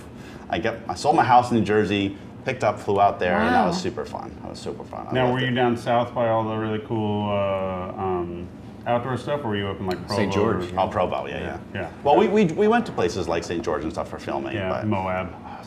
there's such really cool landscape. That's the one thing you can't get in Serbia, but with zillions of castles and caves and other That stuff, it's sounds like, But I wow. heard with cool. technology, you can like. It's So a I hear. little easier to actually have the castle, but yes, you Yeah. can do that. You can do So that. Outpost is on CW. CW, yep. Thursdays at 9 right now. Yep. Thursdays at Oh, 9. I love actually that you know what time and day. Like I don't no idea You what day have and to. time. Do you know how many things are. times he's had to say that? Really? Oh That's my true. gosh. That's Yeah. true. How many Drilled times? in. Yeah. Okay. You gotta know. Episode 2 was fantastic last night, so Good. people are really enjoying it. We did some character makeover last night for one of our characters. So Was there a montage? You'll have to watch. You'll have to go back and watch it. maybe. It's on the CW app. Makeover Montana. There's something for everyone on the Outpost on CW. So that's pretty cool. And how did we get hooked up? Like a friend of a friend? Yeah, I think it was through Garrett Fuller, through Eugene. Yes. Through, I'm like, this is crazy. This is a crazy universe. Everyone, like 3 steps away through gaming, knows somebody. So. Did you say how you met? Did I miss that? I met him in Utah. We met in Utah. Yeah. I was doing a sci-fi all action adventure series called Extinct, and he was up there filming. What were you I filming? think it was I thought it was the horror film. Yeah, off the back end of that. So we had actually met up in Utah, discovered that we grew up 40 miles away from each other. And that you're upstate both New York, of all into places. the same. Yeah, and so we've been good friends ever Thanks. since, and now we're creating stuff together now. That's which great. is a lot Oh, of fun. you are. Well, What's the stuff you're creating? Well, What can you say? we'll hopefully be over in Sofia in the fall Great. filming. So we shall We will see. talk We about shall see. Sofia. Yes, we shall. Yes, we shall. And the Now- people who own the studios. No, those guys are great. I love the UFO guys. Oh, you do? Yeah. I like you guys too. Go on. Nice. No, so far so good. So we'll Good, hopefully good, be able good. to come I back love and you tell you guys some are stuff. talking in different languages. I have no idea what you're saying. You might. That's a studio we actually shot there in Boyana, New Boyana. Yeah. But do you know Liam McIntyre? Because you've been there 5 times. Maybe you're in now. Liam McIntyre I has been there think like I've 5 met him times. loosely through mutual So friends. not in the same projects there? No, we have not. We have There's not. so filmed much together. that shoots there. Yeah, it's So fantastic. much. Eastern Europe is a hotbed for production. Yeah. Well, I love that you That's can go to totally Sofia and you walk into their back lot and there's like a completely perfect Wild West town. You're like, okay, Which I'm one? in Bulgaria. That's Boyana, yeah? Yeah. I was like, this is amazing. This is all for what I need to do. This is fantastic. Yeah. So. They have. It's a good tax break. So and all Dungeons those and things. Dragons. Dungeons and Dragons. I gotta be honest, I come We're down talking here just to about learn all this stuff. I mean, so Kyle's gonna come up and talk to us next. Oh, I game with Kyle too. It's so random. Like sometimes I he game with lets Kyle's me. house. He lets me play in his games, and he's got a lot of folks that write or act or produce and different stuff. And so I learned so much from But them so too. does he. He's a director. I just Yeah, sit it's here fantastic. and listen and ask him questions, and he's super nice about it too because he knows that I'm all in on D&D, but in the Hollywood stuff I'm like, I don't know about your crazy world. Like, what about this? Is this a good idea? And he's like, no. And I'm like, what about that? He's like, that's not really how it works. And like, can we do this? And he's like, maybe. I'm leaving on Monday to shoot a movie, and he was like, so like an audition. How does that go? Yeah. Well, All these guys. You know, all these wonderful creatives in Hollywood and stuff. It's about time we get some D&D stuff on TVs, on the big screen. Yes. What do you Believe me, think? there's Yeah. so much You stuff know? flying in the ethos. We just have to get it to land in the right spot. Right. One of the big challenges is that Dungeons and Dragons is 45 years old, so Right. it means a lot of things to a lot of people. Sure. And then you kind of weave in the fact that you guys work Yeah. in this. I mean, for Hollywood, this is a craft for you guys, but it's also obviously a very big business. Mm-hmm. And so a lot of different people have their ideas about what makes this or what's successful Right. here, and showrunners and everything else. But from the Dungeons and Dragons side, we find that when you collaborate with people who love D&D as Yeah. much as we do, that you come up with something really cool. Right. But we're still kind of teaching people who don't know Right. D&D, who are in these positions of power and help make decisions. So we're kind of teaching because they know that it's cool and it's big, but they don't understand why it means so much to us. Right.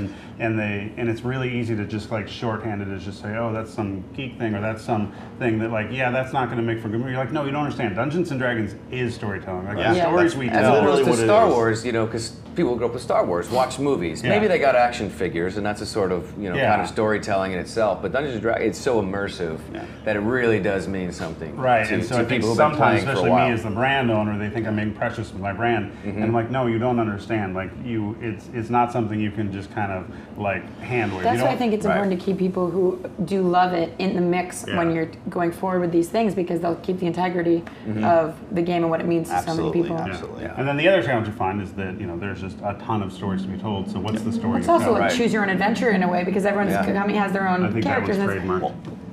well, I'm not True. saying actually. That's true. Well, I'm just saying, but you got on me for the 7 seconds of Disney, and then you're using these trademarks. So is this going to be a problem? Yes. No, It's but going to get you in trouble. it's the door. like having looked at the stories for exactly this sort of topic, it's really interesting to me because Dungeons and Dragons, you are meant to play the hero. I mean, you're meant to build a hero and play the hero. So there's all these epic villains, but unlike some of the the Marvel universe, just villains and heroes. You're supposed to be the hero as the player. So converting that into what's going to play well on a bigger screen, people to watch is you know, the villains are well established, but you need to establish like new heroes. So it's gonna be a really interesting challenge. Specific heroes. Specific heroes. That's the, I think the First person, that would bomb so bad. that's 4D movie. Yeah, first person, like you're playing from the perspective of the. No, we tried that on Madden football one year. By the way, it's not fun. Yeah, you're playing in the helmet as a quarterback. You know what happens? You're looking up at the sky and you're like, did he catch it? Yeah. You know, because you throw and then you get hit and then your cam's here and you're like, touchdown. You're like, what? Where? You know, like it was horrible. Like Hopefully they didn't build in the concussions as well. Well, They the left that part NFL out. we worked very closely with them, and they were very touchy on certain things. So I bet. Popping off helmets was a big no-no. Concussions was a big no-no. You know, and the nice part is, I mean, if I am going to actually say something nice about the NFL and that stuff, is that they, you know, the tech on the thing was always changing to help, you know, with all those things and stuff. And so we would put in all the new gear and the new tech and everything, because lots of times when they do the cool or crazy helmets and stuff, it looks different in terms, and you want to be authentic, but really what they were doing was creating better headgear, right? So, you know, so they did take it seriously, but we tried to make a case that, look, on your average game, like the helmet popped off, it happens like twice a game, and they're like, yeah, don't show that. You know, but we're like, we want to make it real, and they're like, great, accept that. Accept that. Well, I sort of get it. You don't want to. I get it. I get it. Yeah. Well, and in the old days too, if you win the Super Bowl, you get to go to the White House, and so we put Obama in when I was there as the thing, and then we stopped doing that after. I thought they went to Disneyland. No, if you win. What are you gonna do? You win the Super Bowl. What are you gonna do? You win the Super Bowl, you get to go to the. No, that's usually the World Series. That was like Oral Hershiser. No, it was like commercials. You just won the Super Bowl. What are you gonna do? Oh, you remember? Is that Joe Montana? Disneyland. Yeah. Tom Brady's said that. Well, Tom Brady's won the Super Bowl so many times. He said everything. I mean, But one time he said, "I'm going to Bora Bora." You know, one time he said, "I'm buying Google stock." Yeah, exactly. All right. Well, what time? So let's let you guys kind of bounce out, and we'll bring on one of our final guests. But thank you, for playing D&D. Oh, absolutely. Thank you for hanging out last night. It was pretty fun. I think everyone was having a good time. We're gonna probably have a good time tonight. I don't know if you guys are gonna swing back, but we got a DJ who, speaking of Obama, was Obama's DJ. Resident, you said told me. Resident That's what DJ. someone said on He had a the resident So is that DJ? true? We don't know. I have no idea, but it's got him. I did not know But apparently that. that makes tonight's party way better. It was Adam Braden, who's in She Wants Revenge, but he also That's is a really super good cool. DJ. But tonight's the DJ party for Death Saves. Oh, yeah. Death Saves. And also I think Joe's... I have the jacket that I have right And here, I but it's think a new Joe's line selling tonight. some early Death Saves tonight for people Oh, to I come, know. because the worst thing about when he warmer. drops a collection is that, you know, the size on the shirt that you want like sells out fast, right? Exactly. Yeah. And so you're like, all right, well, I'll take that one. It's my third choice, but it's my size.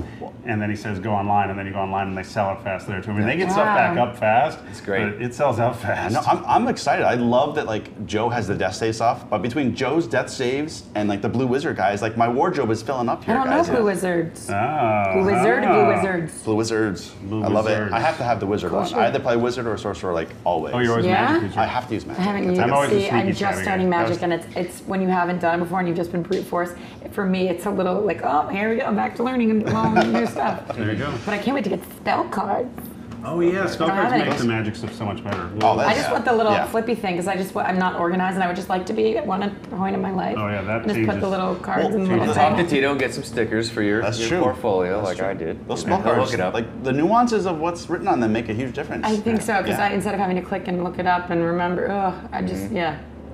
much Excellent. easier. well, let's let Kyle. Yeah, well, Yeah, let's we're cut still the slate Congratulations. so I Yes, can thank also wipe Thank you. off my Yeah, there's sweaty season brow, Oh, yeah. and then we'll mic up Kyle, and we'll go around. So we'll be excellent. right Awesome back. meeting you, Chad. Yeah, thanks Thanks for for having having us. us in. Yeah, my pleasure. And if you're ever in Seattle, we have a pretty cool office. It's Magic and Dungeons and Dragons. I'll bring my new Baldur's Gate dice. Yes, exactly, and we can play some D&D. Sounds great. I love it. It's a date. Nice, Oh, nice meeting you. you're Thanks doing for- this shake hands. Oh, we're shaking So hands. am I. Okay, very formal, very formal. Very formal. why you All of a bust sudden my it's a chops and all professional that? thing. Okay, we'll be back. It's too much fun. Wow, you're trying to like professional it up.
Yay! Wait, where's the?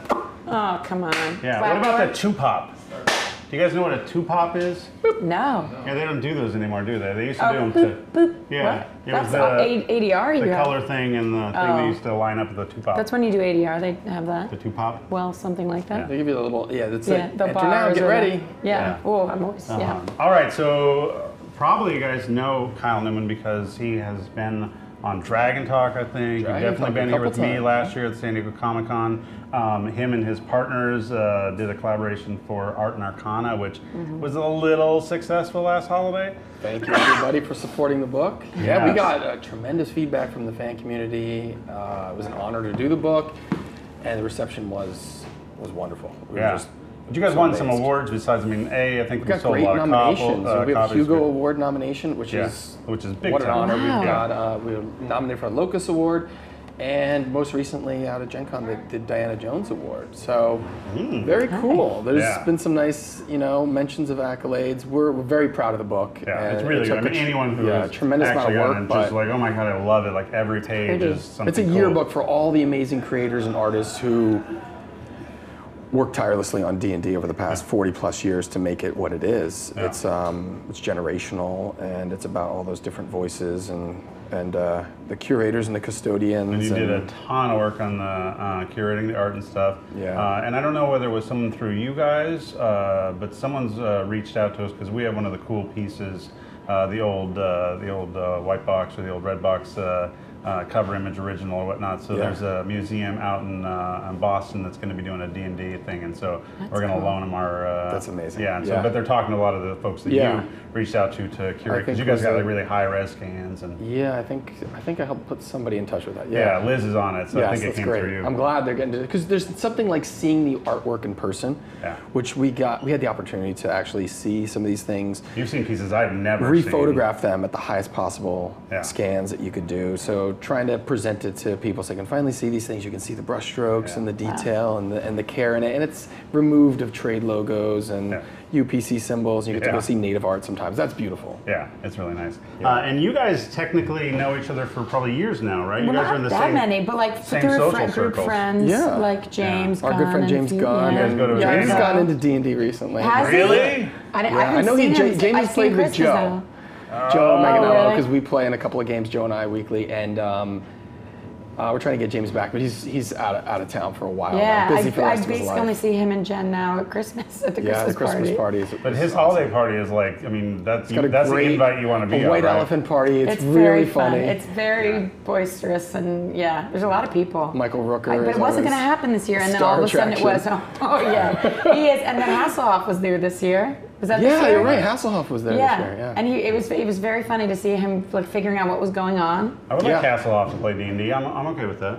Why not? I'm sure Yeah. you would. I want everyone to play D&D. Me too, Yeah. I know. I want to see everyone's version of how they come into collaborative I storytelling. need Some to people start play watching nice. more people play it so I can see. I the get There are different- people though that they don't they don't want to understand. Right. There's a few people like They that. want to. It I seems don't know. it does seem daunting at first. It's not. But you don't For want to some play with them reason. anyway. Yeah, yeah, Too I much. do. Maybe it depends on who they are. Some of them. But I get the, Does your wife play? She's been very interested. She played a little bit last year before she went off to do her show. Then she What came show? back. She's on Black Summer on Netflix. Okay, cool. It's a really badass I should zombie watch it. show. I was on 2 It's episodes of awesome. her show. It is of awesome. Heart of Dixie. Heart of Dixie, yeah. Heart of Dixie was CW show. Long She time loved ago. that show. Yeah. So she's obviously was around it all. She knows how much I'm into Yeah. it. My kids come crawl under the table before bedtime. Like, we want to play. And they just hide under the table hoping they can play. They're into the Dwarven Forge. That's so They want to build cute. castles out of it. But she started to get into it. We just did a session last week. So we had, Christina and Satine on playing yeah. with us. It was a good mix of people. Mark Wait. Garrett came to play with us. is Christina still very pregnant? Super pregnant. Super pregnant, right? Yeah. Oh yeah, I just met her at the live stream. At the live stream. Yeah, yeah. And we our Los Angeles D&D Society that's Yeah. expanding. So Yeah, we're it just all is. these great people It's nice. involved, and it's fun. So it was great to play with her. She plays a What character? high elf wizard. Oh, Yeah. yeah. I can see that. Yeah. That's. I think I wanted to be something like that, but I had to fill in I'm the last one always to pick out of our girl group, and so I ended up filling the holes. She was like wizard or warlock or sorcerer. I'm it's wizards of the coast. It ain't warlocks of the coast. Hey. Although I think that is I think there is like a fanboy club or whatnot that's like Warlocks of the West. Yeah, something like that. You know what? I love wizards. Like when you get into it, you have so many options in terms of spells. It's not a great introductory class because you're asking somebody to learn a lot and to plan where you want to be as like a. Well, and how do you? I mean, even starting out, how would you go with like what school of magic do you like? What? Yeah. This is how I felt. So it was like abjuration. Like, what's abjuration? Like, let's play something else. Yeah, it helped me to see other people doing magic before I've had to do it, but I'm still a little lost because there are more things that you need to know when to use. You can use cantrips all the time, but you can't use, level of magic. But if you have the time, it's. I mean, I think it's a wonderful class. And plus, when you do wizard, after that, you can kind of learn anything easily because you're forced to know so much about the game, spells, spell mechanics, and then you understand how everything is working with the dungeon master. And you're nice to her and you'll like help her. I was the dungeon master. We were playing the new Essentials kit. Look at that new Essentials the kit. Ice Spire. Yeah. Peak. It was. I like it so far. It's good. Oh yeah. It's good stuff. It's good because I mean we ran through. Lost Mines, and I thought that was one of the best things in 5th edition. So every time someone wants to play D&D, I take them through that. And I was playing this and reading, I was like, wow, this is just as good. This is great. I want to take people through this one. Well, and that one was really designed actually to complement well with it. You can actually start with the Icefire one and then go to the Lost Mines of Van Devler, or you can do it the other way. They interchange really well. Similar locations, some kind of common threads in there and stuff. Yeah, Vandelin's awesome. Yeah, so they're not, so they don't have to be. They don't have to be run in a particular order, but if you go back to back, it works great in terms of stuff. So it's a great place to start. Yeah, it's fun, and then the new henchman mechanics is pretty cool in there. Yeah, and then you've got the cards for your magic items and stuff, so it's also pretty good for a new player. It's good to have those tangible things. I think people like feeling things and touching it's tactile. Then they can kind of correlate it to if they're coming from board games or coming from something else. There's something physical there. Yeah, and then also even like with their spells. I mean, you haven't played with spell cards yet, but once you do, I'm tactile. Maybe that's what I'm missing. It'll help, right? Because then you look and you're like, oh, here's the spell, and it's like this tangible thing. Like I'm casting this thing. Yeah. I know what this. You know what I mean? So it's easier to connect. Says all Since I've started doing some gaming with you guys, everyone makes you play on D&D Beyond. So I've gotten so deep into D&D Beyond. Yeah.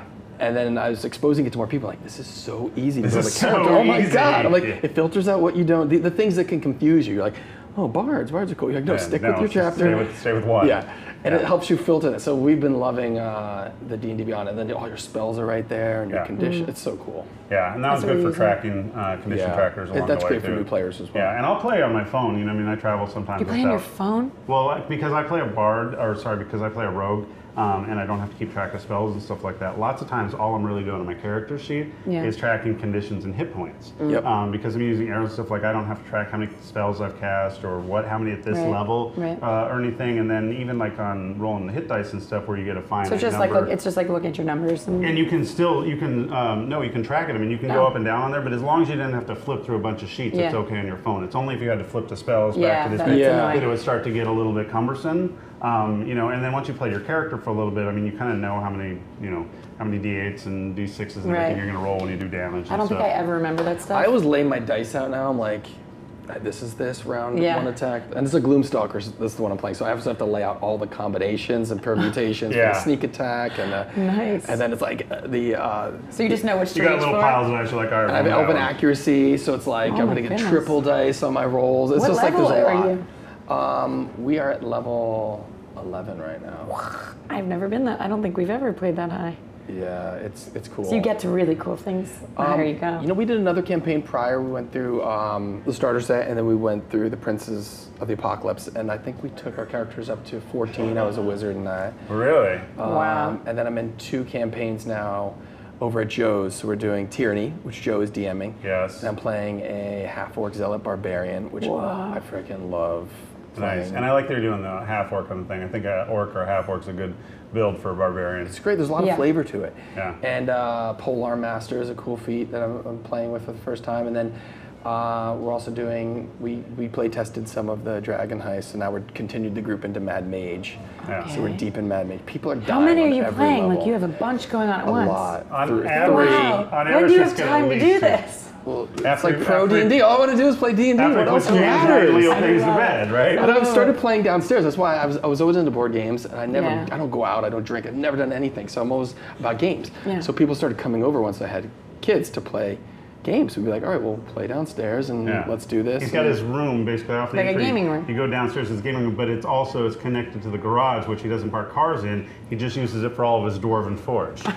So like, the door will open, and he goes in, and he's like, "What do we need? There's traditional are we doing a garage castle?" trap too, but we finished it off. It's like so There's definitely never been a car in there. I've never seen a car in there. No, someone might pull a motorcycle. I built a lot of shelves in there. Yeah. So it's ready for. That's like my only space That's very cool. left in a house with children. You just move out of all. My books are in. So your kid, how old are your kids? And they're learning. One just turned 4, and the other one's 5. He'll be 6 in October. So they are on the cusp. They know about it. Right. Yeah. They don't understand it. I don't think they're ready to play yet, but I they think love James the Knight IP. is like super into beholders. Loves beholders. Joe gave him a beholder, and it was like his favorite thing. He got to see the beholder in Joe's basement. It was like, oh my god. So he loves monsters. But he's pretty. I mean, you guys, you're geek parents. You're raising a proper geek kid. I mean, He'll be ready soon. He's been deep into geekdom like since forever. Yeah, like his favorite thing now is like Indiana Jones and the Temple of Doom, and he's understanding that Temple of Doom was kind of like Tomb of Horrors, and he's into all this stuff. He hasn't like seen all of Temple of Doom, but we're he's seen the appropriate parts. He knows about because he saw a Lego version of it.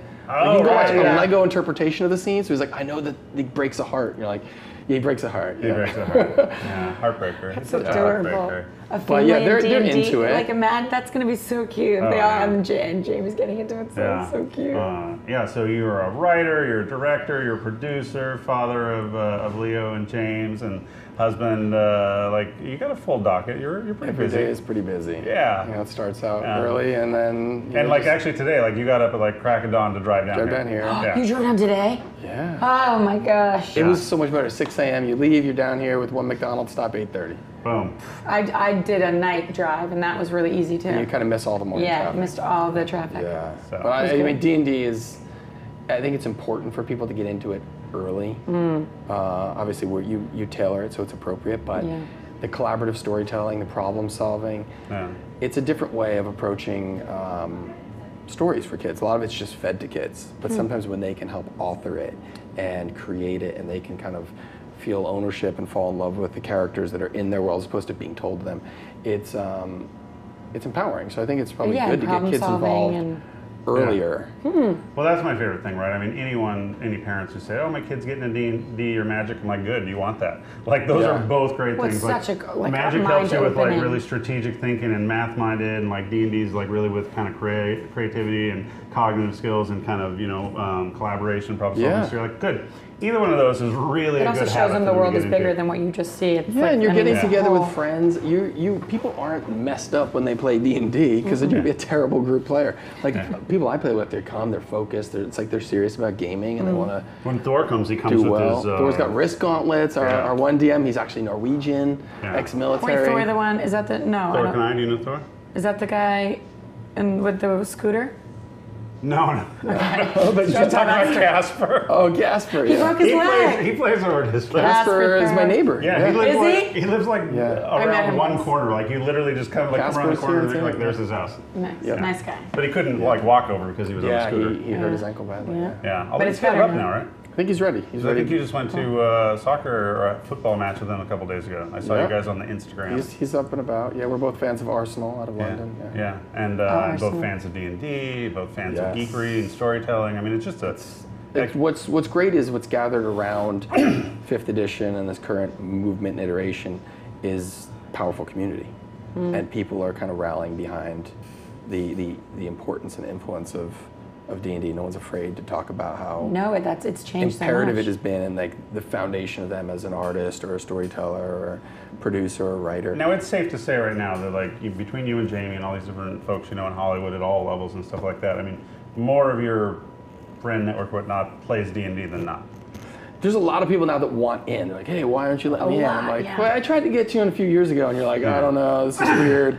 And now you want to come in because it seems cooler. But if everyone really wants to play, then I'm like, I welcome them in. We'll do it. I'll run games, or we'll find people to do it. So I'm all about sharing it. But I want to make sure someone's really into it. You're also just not like, just look, doing it because I've been doing 3 nights a week. Like I can't just add days. Like if you're in, because Jamie's like, let's do it. I want to play. So then I'm like, well, we'll do this. We'll start it out. I was going to do a one shot, but I secretly set it up so it could be an ongoing thing because we were previously going to do an ongoing thing. So it's all built in so they can keep going, and it's a really good group. Will Wheaton is playing with us too. So everyone's he got back into it because he stopped playing for a little while. That's who you talked about yesterday. Will plays in our Mad Mage game at Joe's. He does. He's coming as a Well, you know how they got hooked up, right? It was on the set of The Big Bang Theory. Yes, and Will and I have known each other for years, so...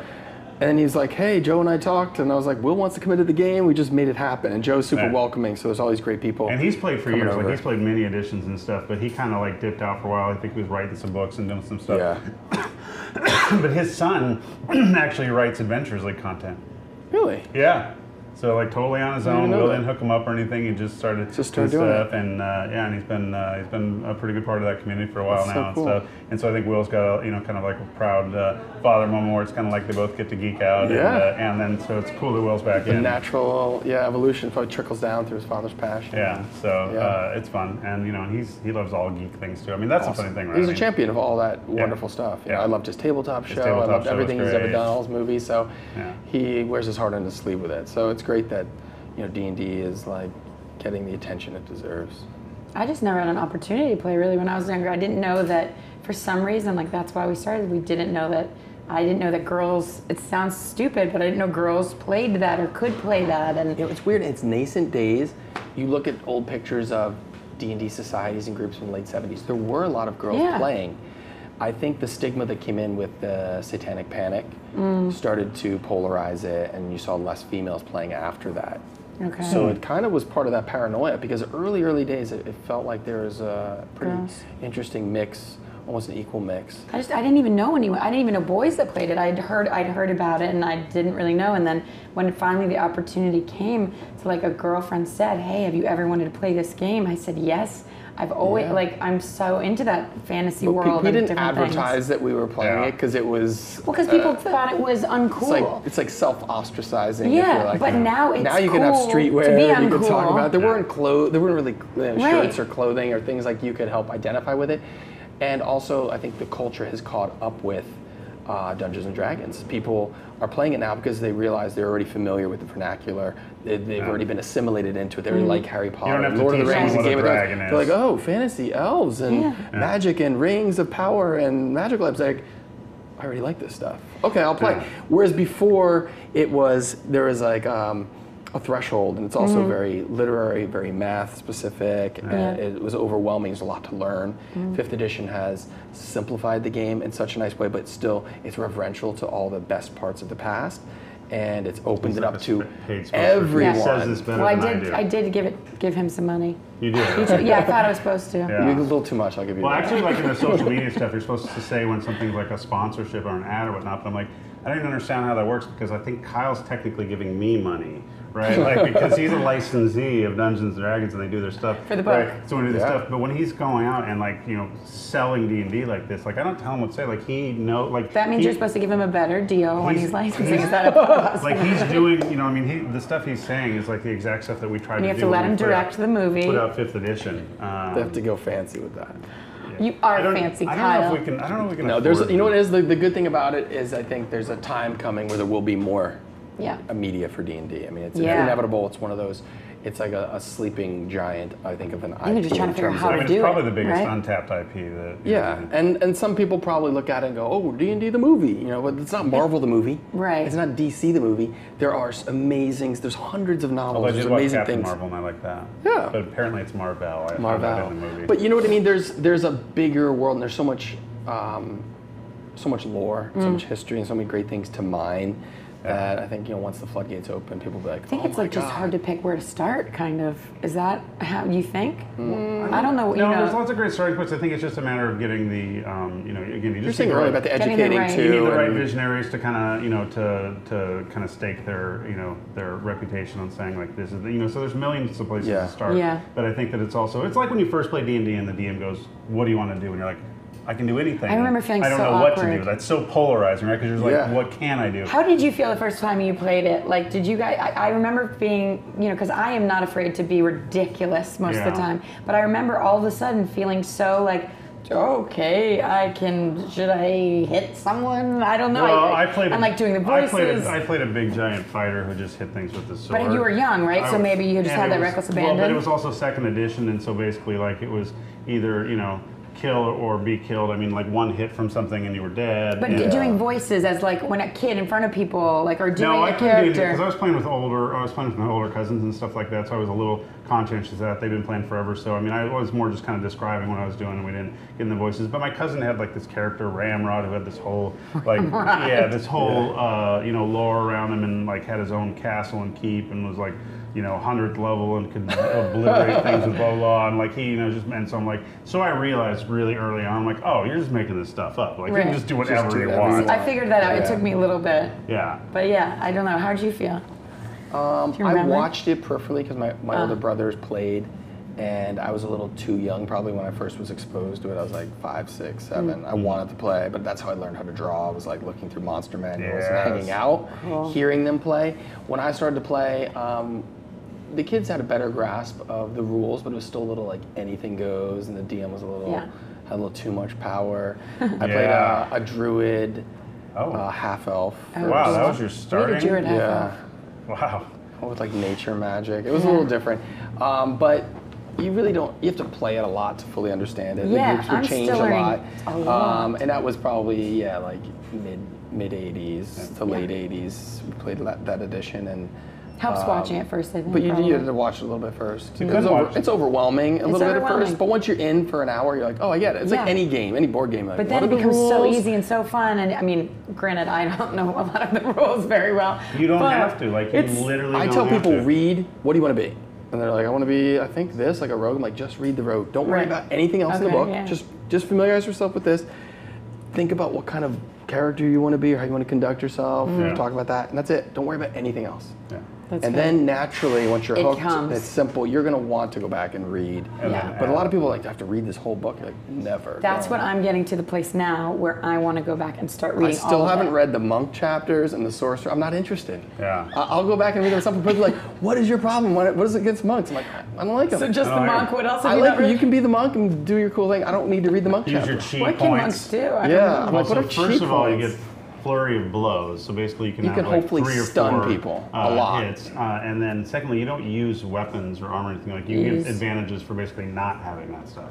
And natural weapons, and like you can run on water like the gecko, like the gecko lizard. It's cool. But then you have to hope that you're going to get something with water. As a kid? No. No, with David. The old series. I was born in '84. Okay, well, the reruns. Slash 88, we're going to say. Nick at Night or something, I don't know. That's what's great. You can be anything you want. But anyway, he was a monk. Like, he was traveling around, just kind of walking through the thing with his, his bare feet and his linen clothes, and, he was just trying to put good into the world, and then something would happen, and you'd have to kick some ass. Allie was almost a monk, which is very upper Next, I want to do a line. paladin. I haven't done paladin this edition. And eventually I'll try them, but I don't want to read them till I'm like ready to go fighter. play them. Like, you have some cause, usually it's that was, a god or something. That, Rachel did that. She was a human paladin. Yeah. And so that one's good. That one's easy to grasp too, because I mean, if you've ever read anything with like the Renaissance stuff or any Templars and stuff, I mean, all those things are very much kind of a paladin type order, so it's pretty easy to grasp. I really want to learn to DM, but I feel like to DM I have to know all the rules. I kind of don't. Like I don't know. I know a lot of the rules from playing it, but I don't know all of the little instances and overrules and. Well, now with advantage and disadvantage, you really don't have to, because when in doubt, just get disadvantage or advantage, right? Yeah, it's simple. And then if I need to, you can look it up really quick, someone at the table. And so I was DMing without, I'm not like an expert at it, but I've been having fun like DMing for people.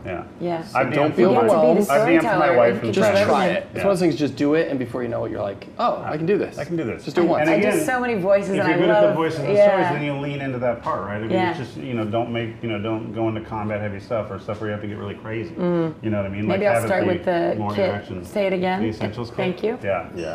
That would be a good way to start. That's a great one to start. I think it's sold out everywhere, isn't it? Yes. I go to Target. I was looking for it, and it's gone. Really? I had to get it on D&D Beyond. It depends on what day and time you're going in, because like we're restocking always. Okay. Yeah, so we ordered way more. We knew how big a hit it was going to be, but we couldn't keep it through the channel. I was amazed it just sold out so well. It was great. So it's a great product. It means people are playing. It's a good price point. It's really good for newer players. We have a lot of newer players in the last couple of years. It's $24.99. So that's good. Yeah, nice price. I think you got your dice, you got your And it's exclusively Target for another For a little bit. It's almost done. Okay. Yeah, it's going to be wide everywhere soon. I want to say like maybe another And then month. this one is too? The Stranger Things? That's everywhere. That's out now. Matter of fact, we're going $14.99, right? You said it Target.com yesterday. or Amazon.com right now. They got on sale for $14.99. I don't get That's amazing. I know. Yeah, if you come into BAIT right now and buy one downstairs, Kyle will sign it. Right now. Yeah, right now. Right now. What? Right now. Yeah, I mean, I don't even know. We have Sure. some downstairs though. Sure. Yeah, the Stranger Things folks are here, and we got a good partnership going. So Oh yeah, it's fun. are they coming? They're doing. They're doing I something say cool they. tomorrow. That guy, the Stranger Things people. The Stranger Things people are Yeah, coming they're tomorrow. doing a release of shoes with Nike and shoes. Yeah. Tomorrow? I know. But That's tonight so cool. is Tonight's Joe's Death Saves party. You gonna come back? nice shirt. Yes. That's a very cool one. It's a good one. Yeah. I love the They did pink that one for one South he by put out Southwest. at the stream, the pink and purple, the pale, like the Easter colors. Oh, I need to see I love that. those. I don't think I've I saw any I have of like those so shirts. many Death Save shirts. I feel like it's becoming a Well, wait a essential minute. part You of got my a wardrobe. special Really? Death Save shirt for your book tour, though, right? We have the Death Saves Art and Arcana Yeah. So they like made a special one tour for of your horror shirt, which we Wow. designed, Yeah. which we did, That's awesome. So and those are pretty cool. Did you know Joe before? I did not. I had an old manager who was working with Joe, and I reached out to him when I was doing the book, and I was like, I want Joe to do the foreword, and he introduced us, and that's how I first met Joe a couple years ago. and you guys live Okay. pretty close too, so We're a it's few perfect. blocks, Yeah. we're like 5 minutes away. Oh my gosh, you can We play don't, have whenever to, you we want. don't have to cross any major streets to Yeah. get to each other's That's houses. cool. Yeah, it's not like an so- hour to get there like I everything love the else in idea LA. that there's this little like Dungeons and Dragons community somewhere in LA that's like It just walking radiates like out from as the Gary adults. Gygax So many people Memorial are coming Dungeon. into like the Joe Tyranny game. That's so cool. It's like Dan Weiss from I was Game gonna of say, Thrones and Vince creator- Vaughn, and there's all these Whoa. people. Wait, Tom, Vince Vaughn? Tom Morello from Rage Against the Machine. What? And we have like a list of people that just want to come in. There's some cool people. But Yeah. our groups, it's got a great. Everyone's just whatever everyone does doesn't matter. We're just It's like yeah, 12-year-old people- kids. Yeah. Yeah. With Eating your Doritos. toys, and there's a lot of But toys that's why down it's so there. cool to me. It's like that, you imagine the kids and you have to all go to each other's houses and walk and like to play. Like, I'm gonna go outside. And now it's that, but you guys are all We're like, let's adults do a and weekend. walking. Let's get a house and just You do a should. weekend. Just eat Lucky Joe Charms. tell you- no one can stop us. Did Joe tell you that Kareem Abdul-Jabbar's manager was talking like, hey, can you teach Kareem? And Joe was like, yes. Tell him to come. I will teach I'll him. teach him how to play. Yeah. Like those two on the set of Big Bang. Joe invited me, and I got to come kind of hang out and check it out. So I was. You got to go to Big Bang Theater? Yeah, so I was Look at you, backstage. Mr. I was Hollywood. backstage with them, and so Kareem's dressing room was next door, and so they started talking. So those two started nerding out like big time on like old kung fu movies. Like both of them went Wow. deep into different directors and storyline. Like it's so funny because one of the things I think that people maybe don't know or forget about too is like. This guy, when he goes fan on something, he goes deep. He reads a lot. He practices a lot. He's got his new movie coming out right now, Bottom of the Ninth. Yes. When I first met him, and I was going down to LA, and I'm like, hey Joe, do you want to get together and play Is D&D? he playing a baseball? Yeah, it's, Yeah. it's definitely this kind of redemption story. This kid ends up great. getting in prison, and he comes out and he gets Oh, to wow. try and rekindle his life. Second and he gets- chance at making it Yeah. in Major Yeah. Leagues. Yeah. But so when I first started coming in, like, hey, you want to get together and play D&D? He's like, oh, I got baseball practice, I got baseball. And so he's always, and I'm like, I don't know what that means. And then later I find out, well, yeah, because he was going like working movie's out like really a great. fiend Yeah. to like have authentic swings and learn the stuff. Wow. Like when he applies this stuff to Hollywood, he also applies it to the D&D. When he does your Tyranny That's Dragon cool. stuff, like he reads deep. Yes. Like he goes That's cool. deep. Yeah, as Dungeon Master, he's super thorough. Yeah. He's got Yeah, I every heard he's a tangent rules guy. really I didn't know figured that till out. yesterday. But he role plays fully every character. And I love role play, but I also love the technical side of the game. I love the combat side of the game. I think good games have a little bit of everything. There's been obviously things all role play now, which is great. It's fun, but there is this other side to it, and I think you can embrace them all. Like, Sure. even if you want to min max, play the max though. Like role play the max and role play the min, and go for it completely. Do you know what Tito does now? What? Tito just goes on D&D Beyond and it's random character generator when we're doing games out, like we're And he just plays whatever comes up. whatever rolls up. And awesome. one time That's he got like pretty cool. a fighter with like a 6 strength. You just got to go with it. And he just goes with it, and like he had this whole backstory where he basically like he always wanted to be a poet or something, but his family's this line of fighters, and so he like went into the family business even though he's super weak. Do you guys often play in the office? Like, do you have to set that up, or you go, let's play? There's on average, I would say there's 2 or 3 games a week that kind of are happening. Either we're play testing something. Got it. Mike right now seems to be running an old school first edition campaign for a bunch of folks. And then whenever we have visitors to the office, we kind of set stuff up. So between testing the new material and then just kind of doing some fun stuff. And then there's also like a D&D club at Wizards that Justin Doney runs that for newer players in, and they do that on Wednesdays, I think, downstairs. So cool. You could throw a rock and hit people playing Magic or D&D any day in the office. But around our area, like once or twice a week, we've got a cool old Geek Chic table, which is a nice D&D table to play on. And we got a couple minis, we got some nice stuff, yeah. So you guys I like practice that what you Tito's preach. rolling anything and playing. That's my philosophy with karaoke. Someone can put on anything and I'll try Just it. go for it. Are you a karaoke guy? I'll probably have to do the first 10 songs. I don't drink, but no one will do karaoke till they're like, I have to drink a little bit. I'm like, what? Give me the mic. So I'll just do any song. Wow. Even if you don't know it? People think, I'll probably know it. Russian roulette. If it's in the karaoke book, I'll know it. I've heard karaoke it. books are very big. I like music. By the way, one impressive. of my favorite stories of karaoke is my wife Sandra and I were living in San Jose for a year, and we lived over by Japantown, and so we went to this kind of dingy tiki bar thing, and I really like dive bars, and so I go and I'm like, yeah, this is my kind of place, and they're playing karaoke over there. There's not many people, right? And then all of a sudden it starts like filling up, and then this old like Rex Harrison looking dude rolls in. He's got his hat and his tweed. Where's the book? And she's like, no, it's on the computer now. I gotta go on the wall. And he's like, okay. He goes over. And you're just like, okay, this is weird. He gets up there like 20 minutes later, starts singing Ella Fitzgerald, and all of a sudden, like, there's a power flicker thing. The projector goes out. He doesn't miss a beat. He didn't need the book. He didn't need the music. He just keeps going with this stuff, and I'm just like, oh my, he sings like an angel, like this guy. And I just picture this guy rolling around like the karaoke bar after karaoke, just coming in. That sounds like a scene from a movie. Yeah, it was so awesome. Yeah, it was kind of like it was like Michael Landon in his Highway to Heaven. Like he rolls in, and then he changes someone's life. Quantum You're gonna Leap. be in that movie, probably. What movie? I don't know. It's a Lifetime movie. She did a Lifetime special called Very Valentine. And it was not a Valentine's Day movie. It was not? No, Valentine, I think, was the name. It's a romantic of comedy. name. It's a book series, so that's the same name as the book. I think it was the guy's name. The what? That's my name, Valentine. It was your name. Oh, your name. It's a book series, yeah. Nice. Very Valentine, then it's like Brava Valentine, Yeah. Brava Valentine, and then They didn't do Valentine? No. She's written 18 books, and she's a New York Times bestseller. Why is she sleeping on Valentine's Day? She's sleeping on it. I don't know. That's the next one. She's Italian, so Valentina. Valentino. Yeah. Oh, okay. Yeah. I got to be Italian, Italian-American. So, Italian-American. Nice. Okay, so we're going to get Jamie into a game soon, so she'll play. That'll be awesome. Also, by the way, when you go play over to his house, he feeds you. So you give... I cook. What? Yeah. He cooks. You don't order pizza, you cook. No, he cooks. Sometimes, but most times I like to cook. Nice. Because he does D&D you know what? as a You social gather at a experience, table. right? Yeah. You're already gathering at a table. Right. You already have just the right amount for dinner. Yeah.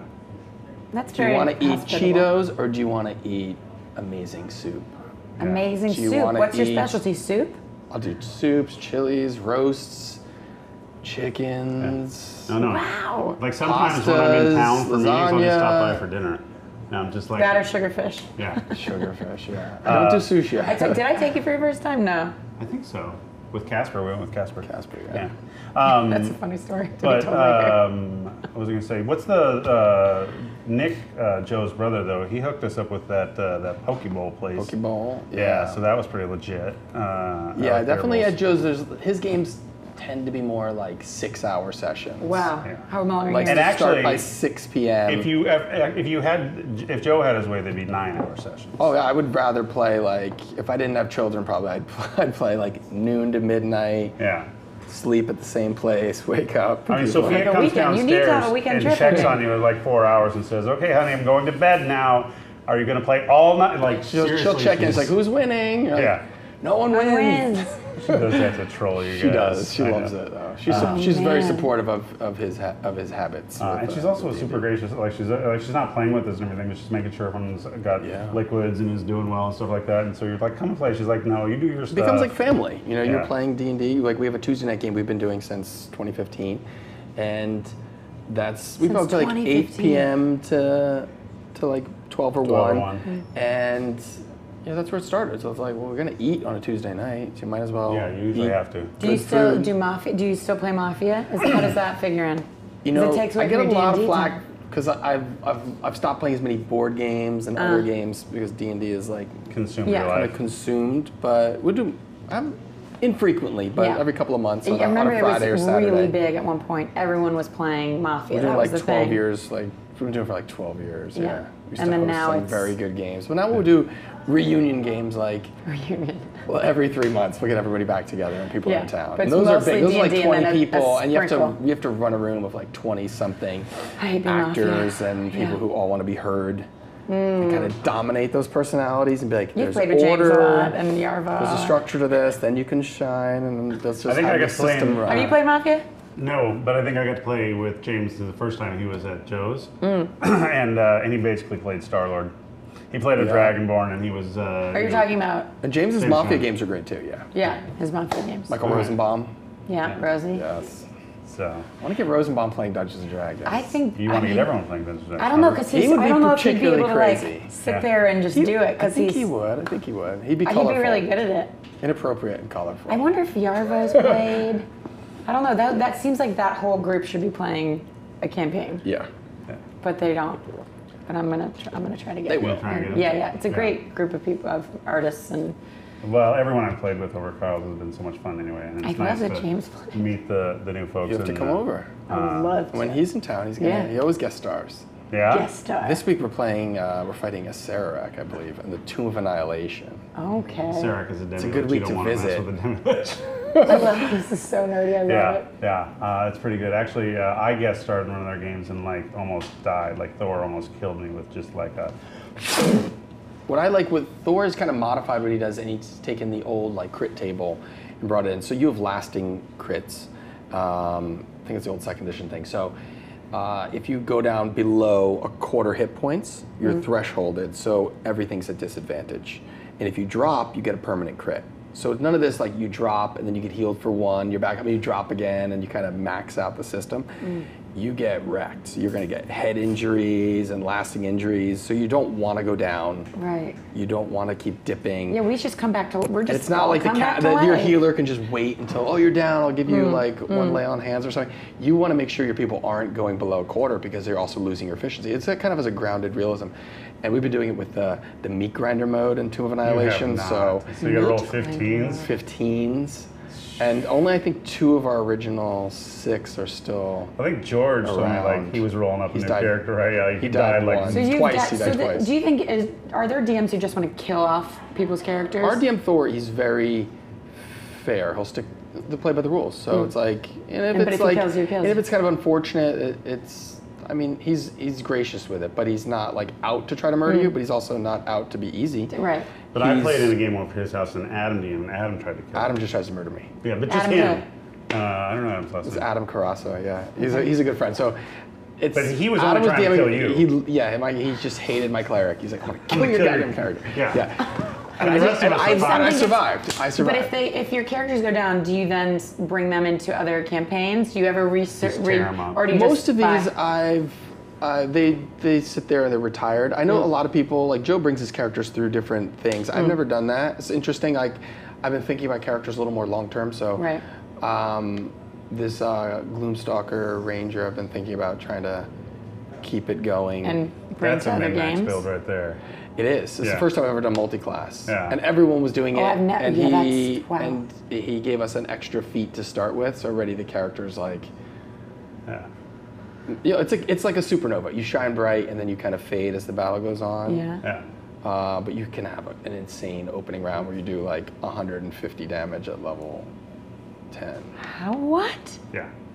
Well, believe me, 150 damage to a Sararak when you How do you do 150 damage? Because he's got all these modifiers and different stuff and everything. So like he'll be rolling like 10 Sharpshooting with elven accuracy. Yeah. I'm so far away from that. Yeah, you got to work on that. All right. So homework for both of you guys. You read up on the books a little bit. Yes. You invite her over to a home game and get her into some of the stuff. And then we'll all come back here next year and talk about the movie or the cartoon or the series. And we'll all work on that. And James Gunn will direct, and it'll be great. That's the plan. More. That's the plan. That's the plan. More D&D. And you can still get your book. Lots of places, Yeah, we're. And he might be working on other cool new stuff that we're not going to talk about. Okay. We'll talk about soon. But be excited about. I maybe. know, it's fun stuff. No, that was the best team. You were supposed to, Michael Whitwer, John Peterson, Sam Whitwer, and I are the authors of that book, and it was just a joy to collaborate. We're like, John Peterson is probably legitimately one of the best kind of historians of gaming and D&D either. He's like he wrote a Playing great at the book World. in This general. is it's like a PhD in the history of gaming. Wow. Yeah, Really so focused on role-playing gaming and especially Dungeons and Dragons. And so he knows he knows a lot of the players, and he's kind of traveled around and met all the different things and done a lot of research. The legends, those old guys. Yeah, his Rolodex is just like the who's who that created D&D back for the last 35 years. Yeah. And believe it or not, like he's some smart like telecoms patent guy or whatnot. So like he's a creative, but he also he's working with like internet law. Yeah, he's also some kind of like nerdy engineer, super smart. Like, how are you guys having so many sides of your brain working at once? Like, I'm having trouble just like putting words together. I couldn't think of words yesterday. And it was an amazing team of people, and we all learned from each other, and you're just getting the privilege to dive back into D&D's history. Yeah. And to help bring it forward again so people see where the game is now, where it came from, why it is the way it is now, why it's connecting with people. Yeah. There's a lot of cool stuff to explore. If you guys haven't seen Art and Arcana, it's a visual history of D&D. You can get it at Amazon or Barnes & Noble or kind of anywhere that's out. It's really, really, really good. Some people would call it a coffee table book, but honestly, it's kind of a page turner because like every page you flip, you're just like looking at the time machine. Page. Yeah. Time machine. And it is one that you can experience it visually, just flip through pictures. You can also read a narrative of a portrait of the brand, the culture, pop culture around D&D, pop culture around gaming, and fantasy art. So it's like you can read it, flip through it, however you want to experience it. I flipped through it before. And now I have to go in and read it. Yeah, it's good stuff. It's beautiful. There's such great artwork. Thank you. All right. And then I think the only other thing we have to do is we have to try and talk him into being in my extra life. So we'll talk about this later. But one of the things we kicked off is our extra life. Yeah. Do you know what this is? I know you guys have been doing Extra Life. Yeah. Yes. And so it's Extra Life. They play games and help heal kids. And so it's amazing. Children's Miracle Network. And so I'll figure out like a tier that you can help me out with. Maybe we can write something or create someone for a reward tier or something that would be cool. We'll figure something out, but it's a fun charity. I'm on board, and I know that, or I assume that you had spent some time in a children's hospital. Yes. And so you know how great those places are for being caretakers for the family and the kids and stuff. So we really like supporting that one. Yep, so I'm in. That's a lot of fun. Thank you guys. Thank you. I'm going to do it. Yes. All right, so here's the deal. We still are going to go out and try and find some swag. We're going to go out and see if we can crash the IDD boat. And I think Coleman's going to take Kelen into the Hall H and see if we can get her to cosplay. She did not bring her dragon scales, so we're going to go see if we can borrow some My Little Pony stuff. He's lying. You're making this all up. Again, making us all up. So we're going to have some fun around here at Comic-Con. Callum and Kelen, I love that their names go together, are going to do a much better job at posting pictures tonight. Yeah. And get some social media stuff up there.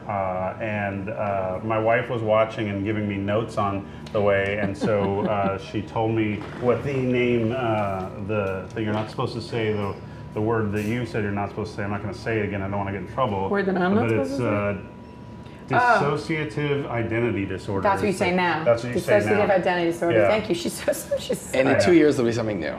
In 2 years 100%. there'll be something new. So I said I have dissociative identity disorder. But this is my favorite part is that right now she's there being a single mom at home, and being a single mom is tough enough, but then when you have 3 animals, you're like the house, whatever, and then our air conditioner's gone down, so she's got workers Mine in the went out house. last night, and I was like, oh my God. So she's sitting here just like watching me going, you're just at the parties and having fun with everyone, and you're kind of a jerk. And she's still helping you. But she's still helping me, so that's why I love her. And she played, her first character is a dwarf wizard. Oh, cool. And so she did kind of go through and read the schools of magic and like, yeah, that's my kind of magic.